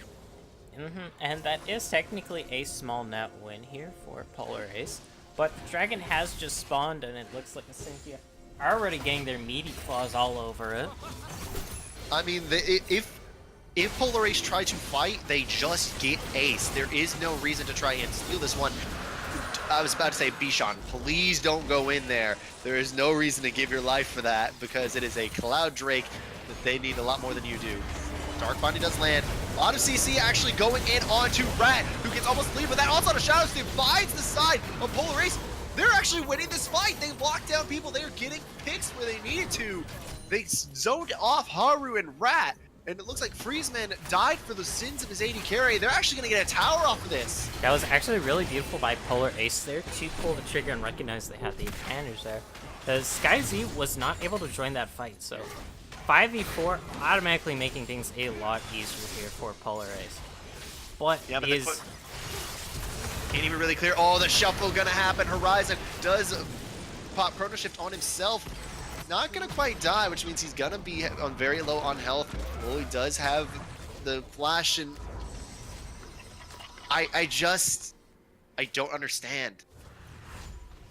That was certainly a matter of a big potential there by Polar Ace, especially being able to lock down Haru that well and really focus him down before he got his clip-clop shenanigans going. So props to Polar Ace for that. And if they can keep that up and keep edging out team fights, that could result in a victory here. Granted, it will definitely be a tough pickle here because SkyZ, he now has a Quicksilver Sash, so it's going to be much harder to pick him off. What's hurting Ascentia right now is they're not playing aggressive. Early game went fantastic for them. They played extremely aggressive. They tried to make sure that they got the advantage where they needed. They did.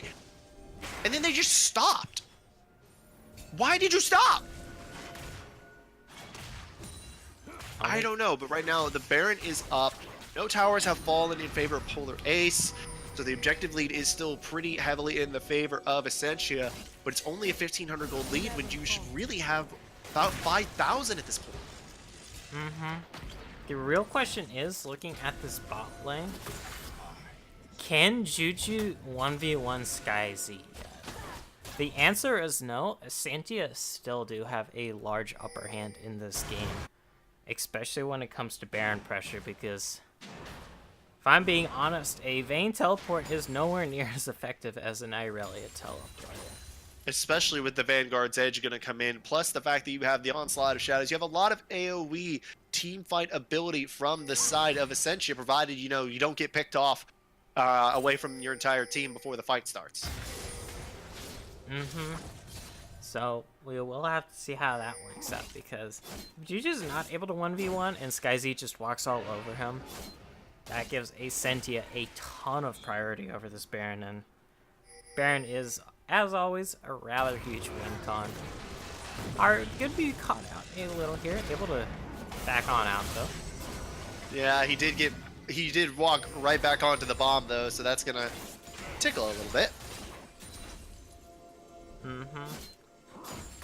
Vision clearing gonna be the name of the game here. Hey there, losers, getting a pretty good push off in the top lane and having a lot of farm for himself. Going to spot out Rat though on the ward. Doesn't look like the bind landed from Overwall either, so Rat is going to be able to pick up a lot of that CS there. Yes, oh no, here comes the bot lane gank. Juju gets chunked low, does not go down though. They just choose not to now. Katsuna just, he's out in no man's land. Does get hit by one, does get hit by two, does get hit by three, takes the entire channel of the curtain call, and that's going to be a tower down as now Rat getting caught out again. The mispositioning from Ascentia costing them dearly. And seeing both SkyZ and Haru in the bot lane was the go signal there. Able to go in, uninterrupted, and now Freezeman has to flash out. Yes, he does. That's going to be Onslaught of Shadows. I don't know why he would go back in there in that 3v2 here. Haru does die, but here comes slowly. Takes down Vishan on the first end. There's no stun to land, but it looks like they're not even going to get that Zac there. So here comes that flash. Juju does get flashed on that, but he's going to get rooted under tower. He's just going to die to the tower. No, he's not. He barely survives. And Polar Ace are somehow winning fights. Yeah, just pick after pick, and then Ascentia deciding to go in on disadvantageous fights with man disadvantages. It is costing them dearly as they lose 2 towers. What gonna be 3 here if this mid one does fall? This comp should not be working. Yeah, and props. Why is it working? Props to Polar Ace there. We'll have to see if they're able to keep this up, because that certainly was promising for them, and that now gives them a small gold lead for themselves. Nothing to remark yet, and a 3rd Cloud Dragon going over to Ascentia does mean, of course, once that Elder Dragon spawns, very scary prospect. In fact, next Dragon's even an Infernal, so both teams gonna really want that. Yes, they really do. But right now, for the side of Ascentia, you just gotta stop making these mistakes. Stop making mispositioning. Focus your vision around and make sure you do not get picked by that Zac anymore. And yeah, sticking together will certainly be a very good way. And you want to keep wards up in your flanks, but honestly, a lot of that play was just a error of comedies of sorts on the behalf of Ascentia, because they just kept walking in, getting picked off one by one there. And if you're like 1v3, you usually die. Yeah, I mean, it's like, just, they're handing them kills. And that's the way, like, that comp can actually come back against you, is like, you give the late game carries kills. Just don't and win the mid game. Because I do like this buyout. Hey there, losers. Bishan gonna meet up with Haru. Gonna hop on out of that. Now they're starting up the Baron here for the side of Polar Ace. This is going to be a little bit questionable. No, oh no, they did catch out that Varus there. Doesn't have to flash over to the other side of those carries. This is going to be dangerous for the side of Ascentia, and Rat getting caught again. Dooms his team, gets pulled back and gets deleted. And that's another win for Polar Ace here with the Baron bait. They're able to get some crucial picks, and props to Hey There Losers for landing that bind onto Rat. Looks like SkyZ gonna at least pick up that tower in the bot lane, but it's not exactly the trade you want to be making for a Baron and 2 kills there. Any Smite Ascentia can't really realistically contest this. No, but good thing though that Lowly is pushing on the bottom side, seeing what he can get in the split push, but a Morgana can just wave clear. Wave clear indeed, and that just happens to be the case as SkyZ waddles on off. And Polar Ace, they're making this comp work now that we're in the mid game, which is fascinating to say the least, because they were quite down in terms of tempo early on in this game, and because we have to remember Juju got absolutely camped in the top lane. Bishan fell way behind in CS, and then bot lane, it did go in the favor of Polar Ace, but I wouldn't say massively. And now with this Baron buff, they can look to siege, because double ADCs with Baron will, of course, shred any tower it gets its little filthy net-ins on. Yeah, like, this Vayne is Flame Horizoned, was camped hard, and it's still being relevant. And once Juju does get the Ginsus here, it is going to be turned up to 11, because after that he can buy the QSS and avoid the Flawless Duet and the Onslaught of Shadows lockup potential. Not to mention the Chain of Corruption as Horizon. Oh, Horizon gonna get picked off here. That's gonna be the Chrono Shift, actually. That means that it's not gonna be available for either of those carries, which means Juju. Now, he's gonna get hopped on with the Onslaught of Shadows. That's gonna be an instant cleanse, though. The Condemn gonna get Haru out. Now, here comes the curtain call. Can Haru get out in time? Friesman gonna die. Looks like that's gonna be Hey There Losers picking up the kill, and it's gonna be Polar Ace basically wiping Ascentia. So, Polar Ace in that fight, their disengage was actually impeccable there. They're able to keep Haru at bay and then really wait him out. And then the invisibility from Vayne multi-tumble really buying Juju the time he needed. And after that disengage, we see the pocket sand come out of Hey There Losers from the GLP. And the binding, not to mention the curtain call from Jared. That's what really sealed the deal for Polar Ace in that team fight. And it is a really weird team fighting strategy, but it is working. And Jack has 2 Infinity Edges. I'm not sure if this is meta or not, because Jhin does always have the potential for weird and wacky builds, but there is always the potential of misclicks here. But yes. I just Ascentia had the game in the palm of their hand. What they just handed it out time and time again. Now Polar Ace are in a good position to win this game. They have the late game scaling. They have scaled up. They are at 2 items pretty much all around. And these picks onto Haru and Rat are what's dooming them here as Haru almost gets killed again. Bishan is now too tanky to really kill. He's at the point where Warmogs actually starts doing things. And Warmogs has been doing things for quite a while, but honestly, the binding into not captive audience, the captivated audience. Why am I forgetting things all of a sudden? But the binding into the Jin W. That is just sealing the deal for so many Ascentia members here. I'm curious to see how Ascentia is going to react to this, because you look at this composition for Polar Ace and everybody's natural fight or flight instinct is, what in the hell is going on? But now that it's working out, you do have to kind of wonder about the mental of Ascentia. Like, you're losing to this comp. That might be what they're thinking right now, and that can certainly affect their plays. I do wish I could get into their heads and know what's going on, because there certainly are some interesting thoughts this game with all that has happened and all that has been picked. I just... You shouldn't be losing to this composition. There is no reason you should be losing given what you have, what they have, and how they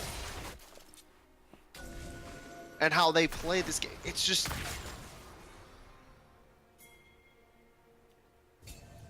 Yeah, certainly is quite the statement if you're able to win on this comp. Or maybe it is a secret OP get to challenge a quick trick comp that Riot does not want you to know about. Who knows? Look at the flanks though. Juju.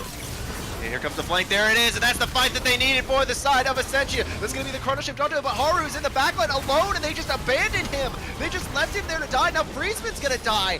No response from Ascentia, just leaving their Jumpler out to dry. Now Rat's going to get picked again. Does look like the curtain call will make him fall. Bully's going to get cut down here, actually shot down, knocked down by the Dark Binding, and that's going to be Katsuna.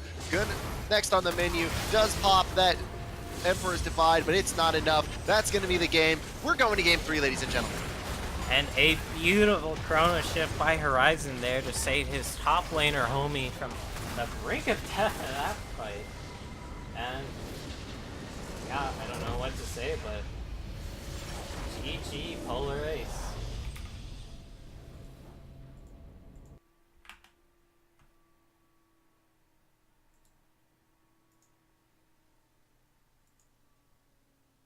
I need some mental time to read it. We'll go to break. See, we'll be back in a few minutes. All right, yeah, don't get anywhere, anybody. We'll be back.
What's up, ladies and gentlemen? My name is Hypertension. I'm joined here by Go Farino, and we are back into the draft. Is it now Polar Ace on the blue side once again with Ascentia on the red, Callista and Vladimir and Tarek going to be the first three bands off the board.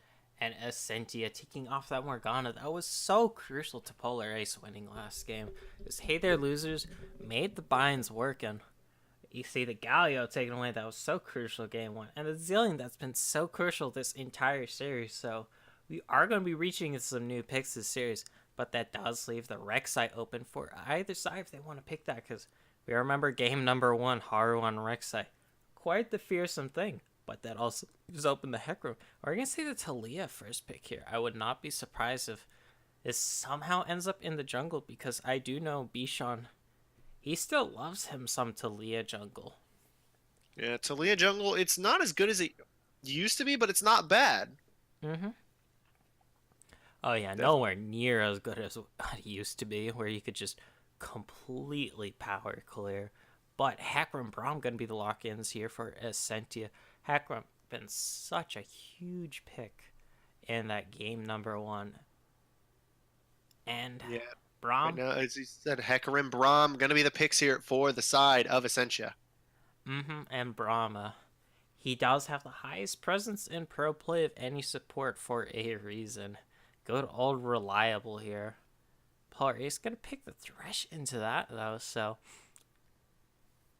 picking a pick support into a tank support gonna be interesting, but the Flay and the box do work fairly well against the Hecarim charge-in, so that might give Haro or even our boy in the top lane here, Sky's, a bit of trouble if that Hecarim is flex top like it was game one.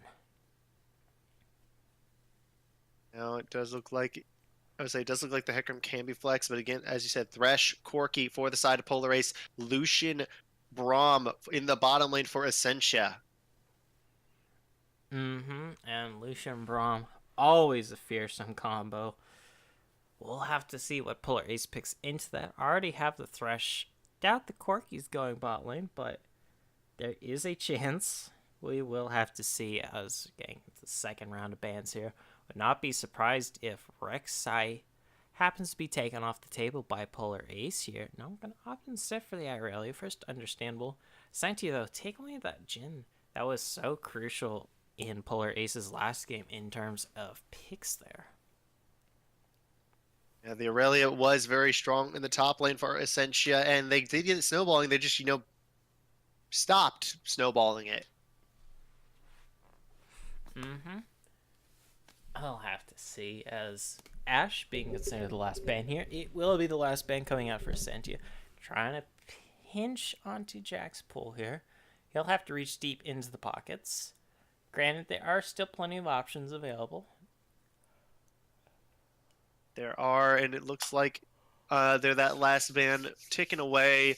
I expect another. I say all that's left to do is really a solo lane ban here, but we are actually going to see the Rek'Sai being banned away by the side of Polar Ace. The Orianna response from Ascentia almost immediate. Ascentia do still have the power to flex that Hecarim top lane if they so choose. They can't pull a game one though and pick that Rek'Sai though, since that was the last ban. Polar Ace not wanting Haru to get his hands on that pick again. As Polar Ace, they're going to have to pick up their AD carry and top laner here. Time is ticking away. Gonna be the Scion. Definitely a change of pace for the top lane here for Juju.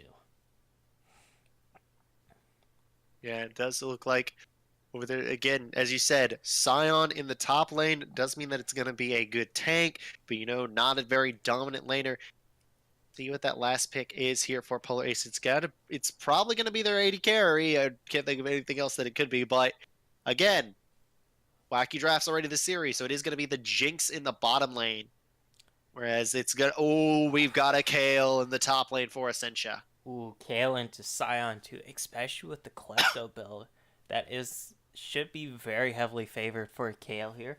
We could see a Cambo coming out of Bishan, though, if he so chooses.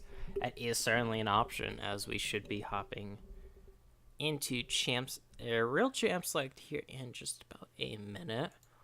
But the Kale, very interesting. Gonna be curious to see which build Sky Z decides to go for, assuming this is top lane. I assume there will be Kleptomancy involved, but we might see AD, we might see AP.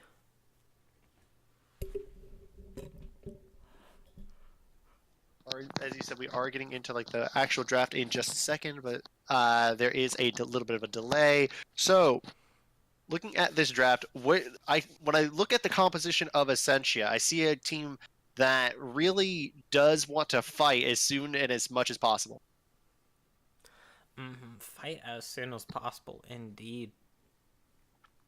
That is the case here, and for the bot lane of Polar Ace, it can be a little worrying because Jinx very vulnerable in the laning phase, especially if a Winter's Bite from this Braum does land.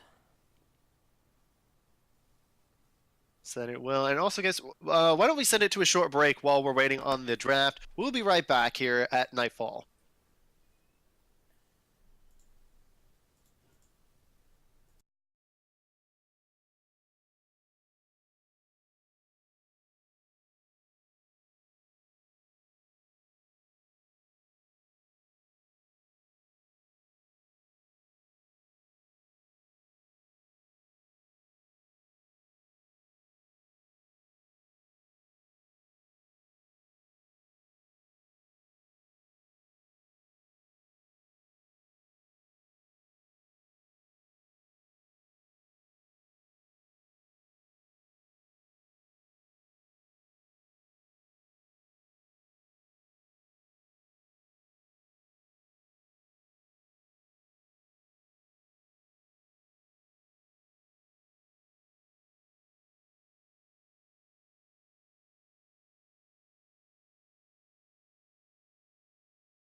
Your judgment is clouded.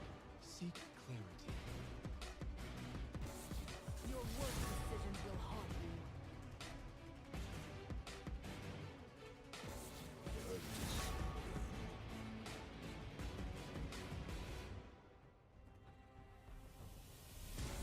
Inevitably.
What's up, ladies and gentlemen? Again, we are back here for the final game of this best of 3 series between Polar Ace and Ascentia. So right now on the Rift, it is all tied up 1-1. On the blue side, it is Polar Ace. On the red, it is Ascentia. We are all into the game.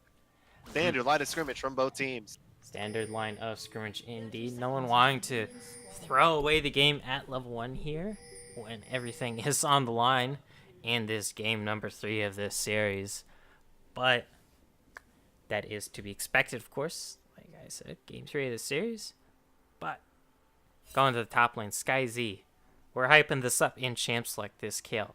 Very interesting, especially with that Klepto to turbocharge your scaling in this game. Yeah, you do really need to turbocharge the game right now because, like, if you are Ascentia, you really don't want a repeat of last game. If you are the side of Polar Ace, you don't want a repeat of game 1. This is it. This is all you got. Playing with fire, but the Winter Spite will give it away. We'll get it away, and why? He walks right back into it. Must have been a case of thinking that maybe they're just walking away. Won't cost him any summoners here. Will force him to back though and get to lane rather late, which is unfortunate, but rather late than dead, as they always say. Yeah, definitely rather late than dead. And now talk to me about, we didn't get to talk about it much, but the matchups here. Notoriously, Kale has that weakest laning phase out of most champions. What do you think about her into Scion? Scion definitely, as a tank, does have more bully potential thanks to Roar the Slayer and the Decimating Smash. But it is still a melee tank into the Kale, so SkyZ should be able to get some extra farm that he might not in more harder matchups. And we will have to look at Bishan here, because he has been camping bot lane fairly hard this series, but this lane, if he does want to, he could camp top and put this Kale into the ground, especially if Juju is only going even with it. Because if SkyZ gets out of this lane even, that is quite big. Bishan and Har are going to meet up. Yes, they are. It looks like Bishan is going to have to flash away. Now, hey there, losers is going to be taking this bad trade. The damage coming out from Ono is going to be more than that from hey there, losers. So it is going to be advantageous for the side of Ascentia. Really good of Oh No there to sidestep the Phosphorus Bomb there. Had that landed, would have been quite a bit of extra damage. But hey, Oh No coming back in this game after sitting out game number 2. And he was a rather huge proponent in that game number 1 on the Zillion. We'll see how he performs on the Orianna. Yes, we will have to see. It does appear right now that the Orianna will have that advantage in the early game, at least for now. Otherwise, across the board, it is pretty even. Of course, the Lucian Braum will start to snowball here in just a minute. Especially with that early EXP lead they were able to get. It should mean that Freezeman and Riot here hit level 3 before Horizon's level 3. But for now, Jack the only level 3 in the spot lane. Hook gonna go wide. As you said, Hook going wide, and it's just going to be a little bit of a push up here from the side of Polar Ace. Ooh, missing out on the worked Earth there. But Bishan able to apply some pressure in this mid lane since hey, they're losers. Now we're having the best of time thanks to that poor trade earlier and the fact that Hart did do a drive-by and force out the Valkyrie, because one of the biggest things when facing Corki in lane, force out his Valkyrie. That costs 100 mana at all ranks, and if he is forced to use that, it severely hampers his pushing and trading power. That it does, that it does. It also means that he has no real ability to escape, so if he gets ganked while the Valkyrie is down, well, he's just a fish out of water. Is now in the top lane. Juju and Lowly taking trades here, but Juju getting the better of it.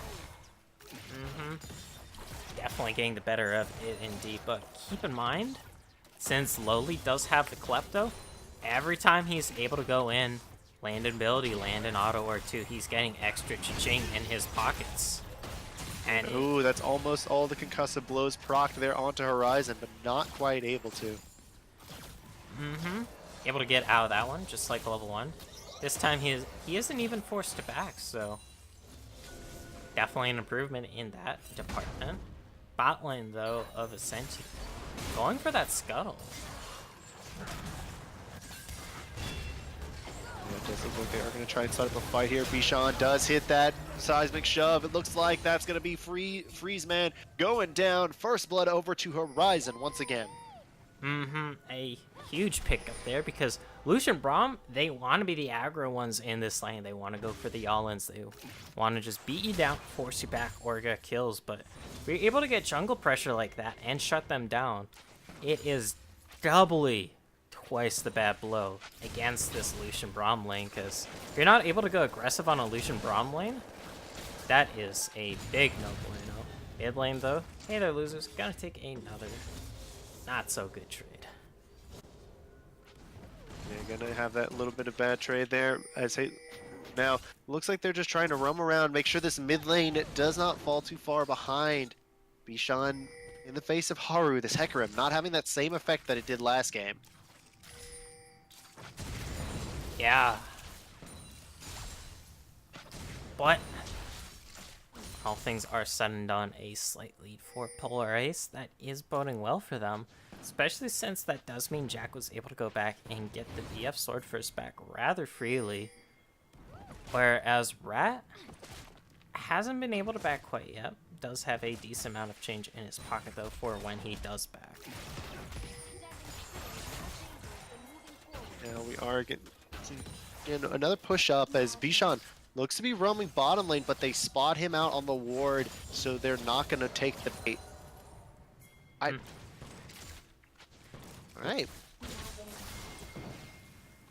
Bishan has been camping bot rather hard this entire series long.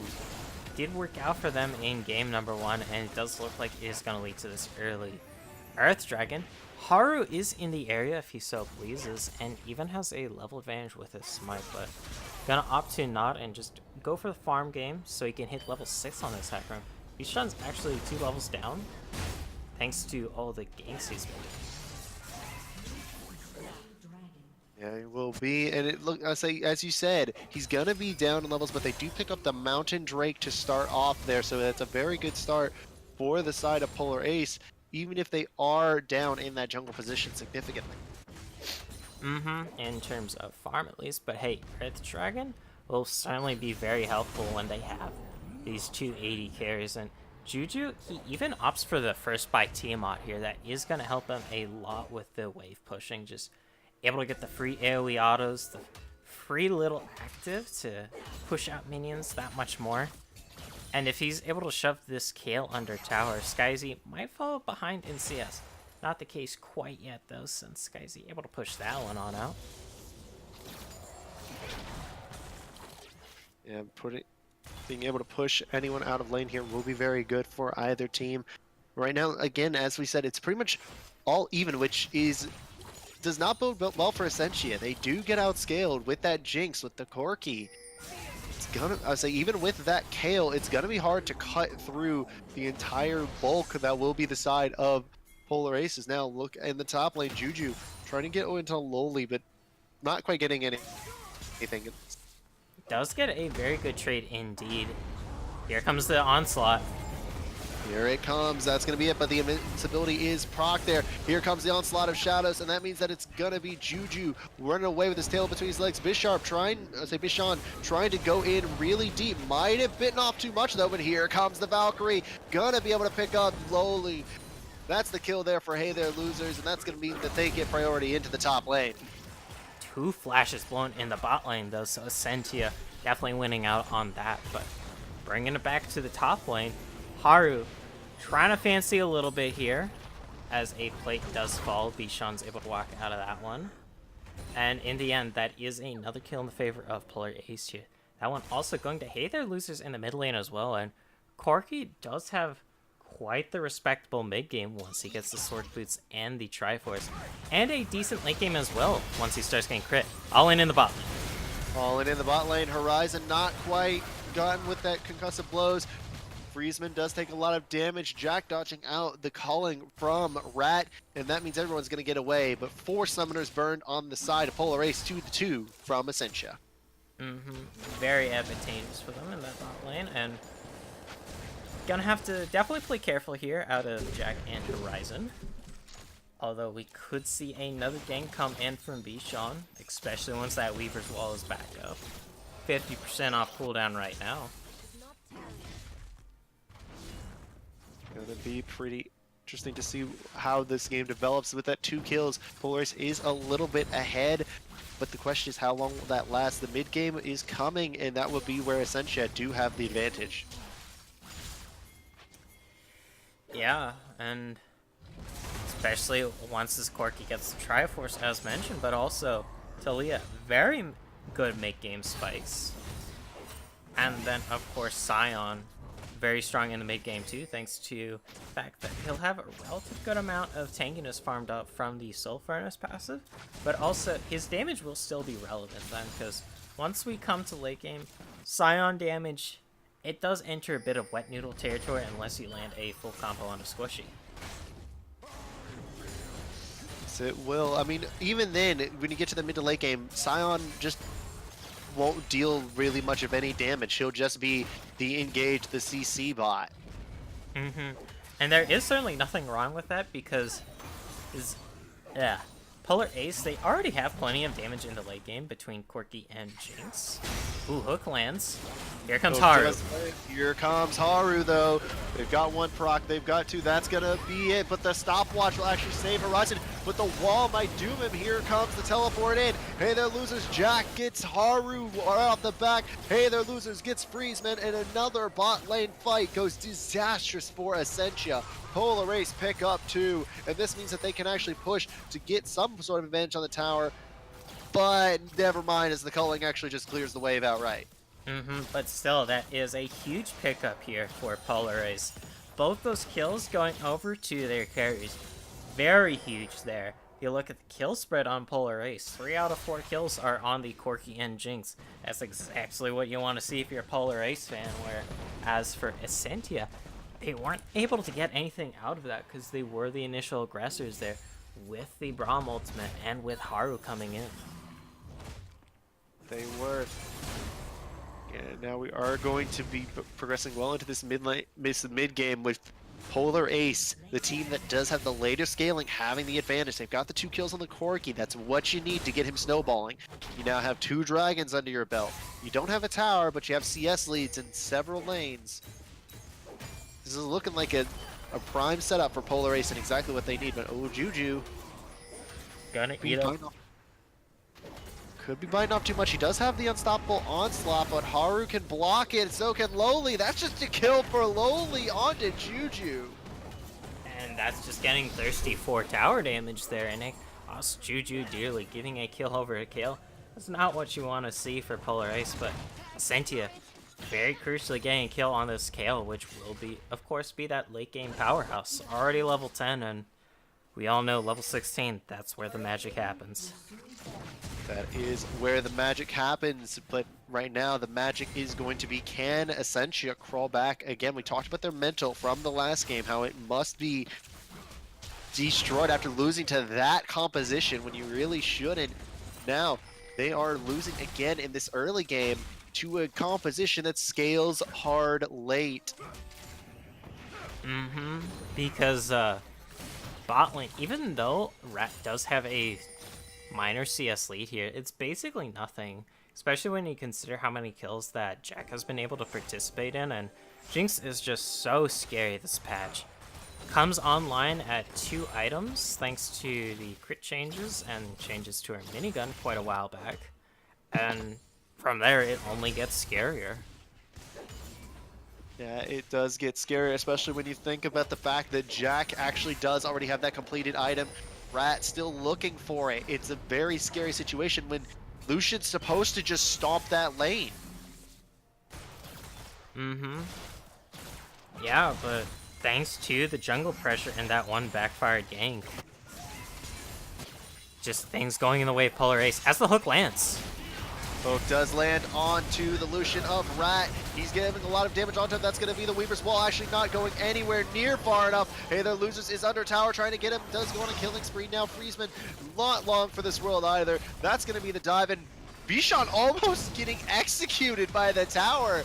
they're going to be able to take it down here, pick up first brick, even with that. Oh, the shockwave does catch Horizon, doesn't have damage dealt to him. It's just enough to get it. That means Haru's now going to dive in as the flash comes out from Hey There Losers, and it's just going to be a disastrous fight for Ascentia. They commit too hard, and they lose everything in the kitchen sink. Man, I could just taste an Ascentia there, because they were so close to getting all of those kills there, because you pick up that shutdown, Hey There Losers, you pick up that shutdown on Hey Jack, you are swimming in cha-ching, but sadly, because there were still some very crucial summoners still up, especially Hey There Losers Flash, able to dodge out of the unstoppable onslaught of shadows there from Haru, getting that mixed up with Sinal, but hey. How much damage did that demolish just do? Christ. This is a Titanic Hydra Rush Scion, so there is a lot of health, especially when you combine it with the Salt Furnace passive. Wait, he's against the Kale and he's rushing. Okay. I'm thinking it's more so for the pushing power. Just to shove in this Kale and keep up the split push game. But it certainly is not a team fight itemization pick here. Oh, Hey There Losers. Hey There Losers could be in a little bit of trouble, but it is the Rift Toad getting popped into the face of 3 members. The hook gonna whiff there. That's gonna be the seismic shove actually landing onto Oh No, and Oh No, he gets absolutely destroyed. Freezeman follows him right to the grave. Rat having to run. He's gonna get caught though. Oh, you caught your nose in some cheese, and you're gonna get absolutely trapped. Looks like B-Shot now trying to poke out Lowly, making sure that they can't get anything. Polar Ace, they got dominated in game 1. Now they say game 2, they pulled out with a very unorthodox comp that by all rights should not have worked. And now at 17 minutes in game 3, they are pushing in onto inhibitor towers and onto the inhibitor. Shelly gonna get off the freaking 4th charge there. Massive, massive play there for the side of Polar Ace. Value Town indeed. This is a crushing lead. Quite the turnaround from game 1 of this series where we were just like, Polar Ace, what happened to you? And then a rocky start to game 2, but game 3 has been firing on all cylinders so far here for Polar Ace, and they have to be happy about that. That they do. Right now they're up 5 towers. They are up about 7,000 gold, right at about 6.5k actually. And it's not even the 18-minute mark. They're on top of a ward waiting. Now they You're spot on it. top of a ward. Hey, you're on top of a ward. Hey, sitting on it for a while now. But hey, Infernal in your pockets as well. You now have a hat trick of dragons, and this is the first game, I believe, where Polar Ace has managed to secure the dragon lead. That is correct. Every other game, I think they've got maximum 1 dragon over the entire game, but right now, they are doing maximum efficiency here. Hey There Losers and Jack are so big. 3 kills on the Jinx, 4 on that Corki, even 2 on that Talia. Even if you do get the Kale online late game, what's going to save her? There's not really much peel for the side of Ascentia. Yeah, you basically have Braum and you have Shockwave, which isn't the best, but at least you do have the ultimate here for SkyZ.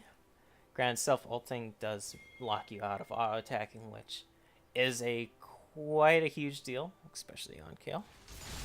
We'll have to see how that works out, though, because this gold lead is massive, as previously mentioned, and a pre-20... Oh, Hey There Losers, in a little bit of trouble. Hey There Losers, but the Valkyrie is going to be able to get him out for that moment now. Can he actually get out? He's actually doing a lot of damage back to Rat. Does not quite get him. Gets shut down.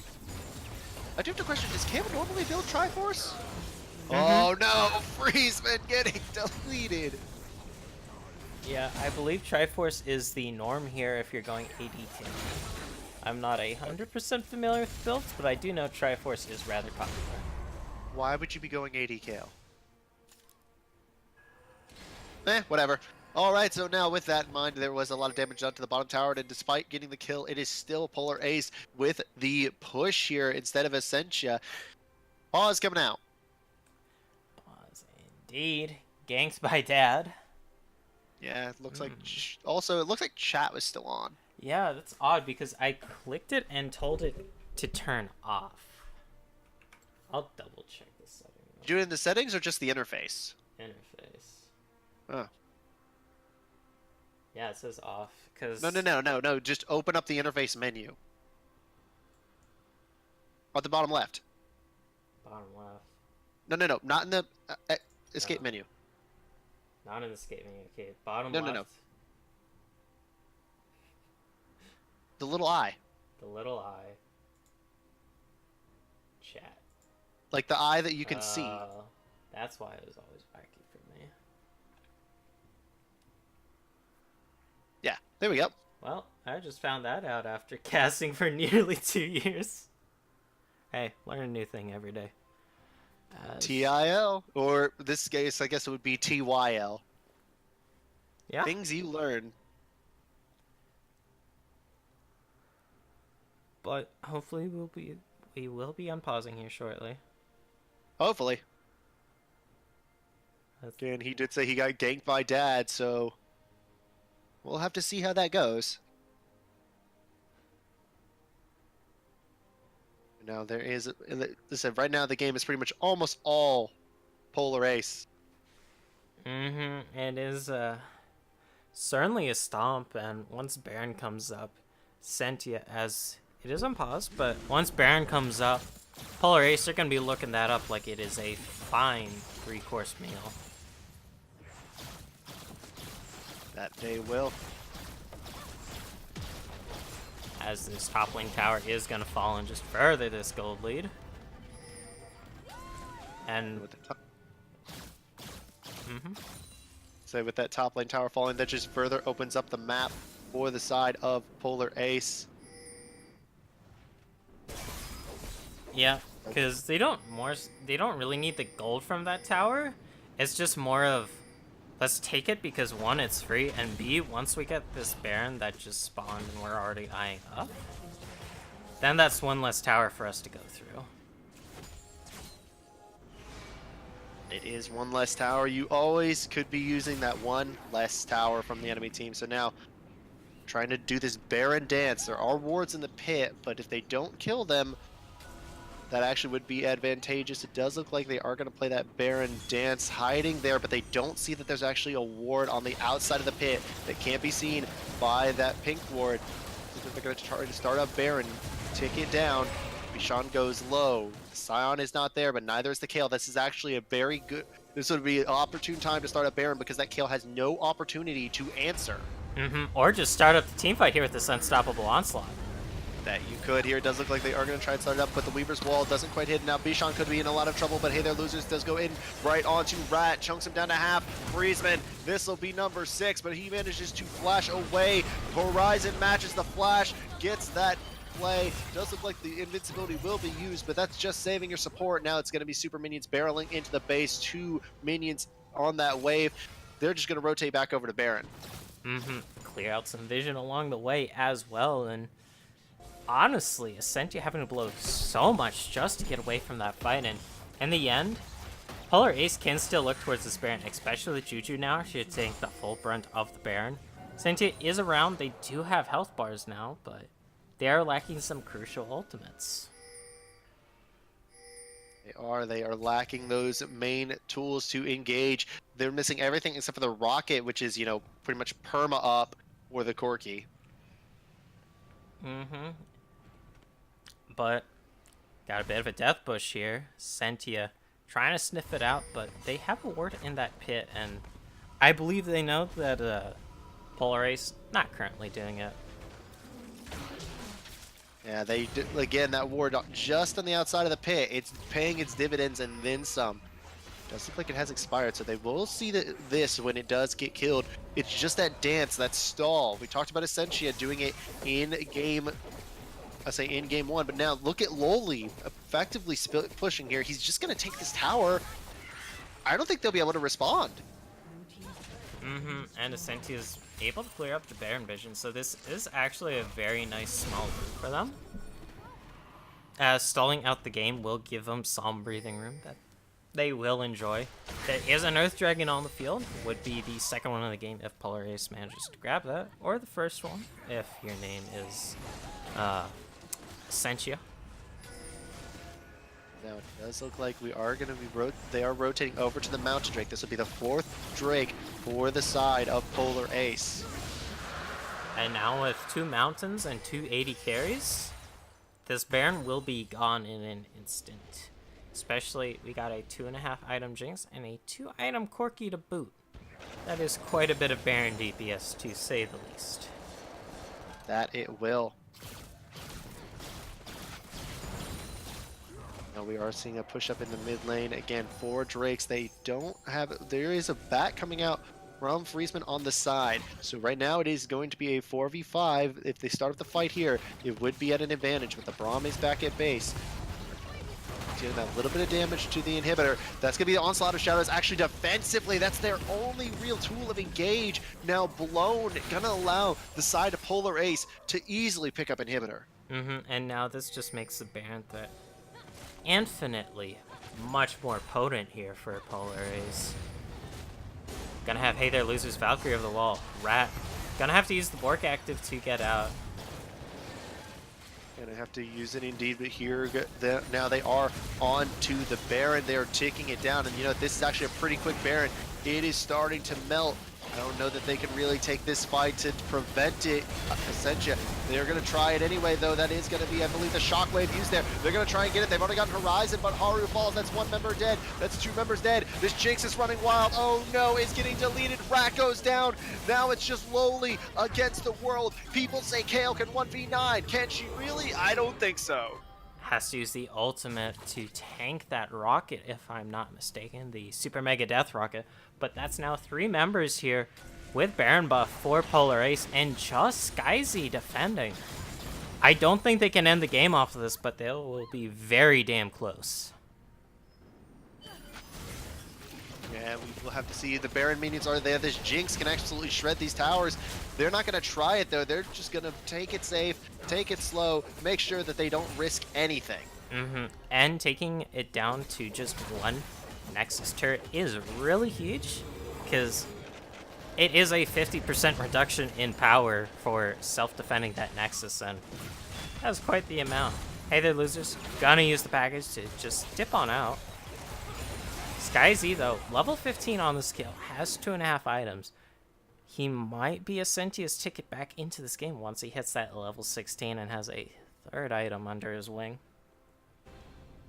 Yeah, right now, in my opinion, like, you have to hinge this late game for the side of Ascentia onto Loli. You're down about 8,000 gold. You're down 7 towers.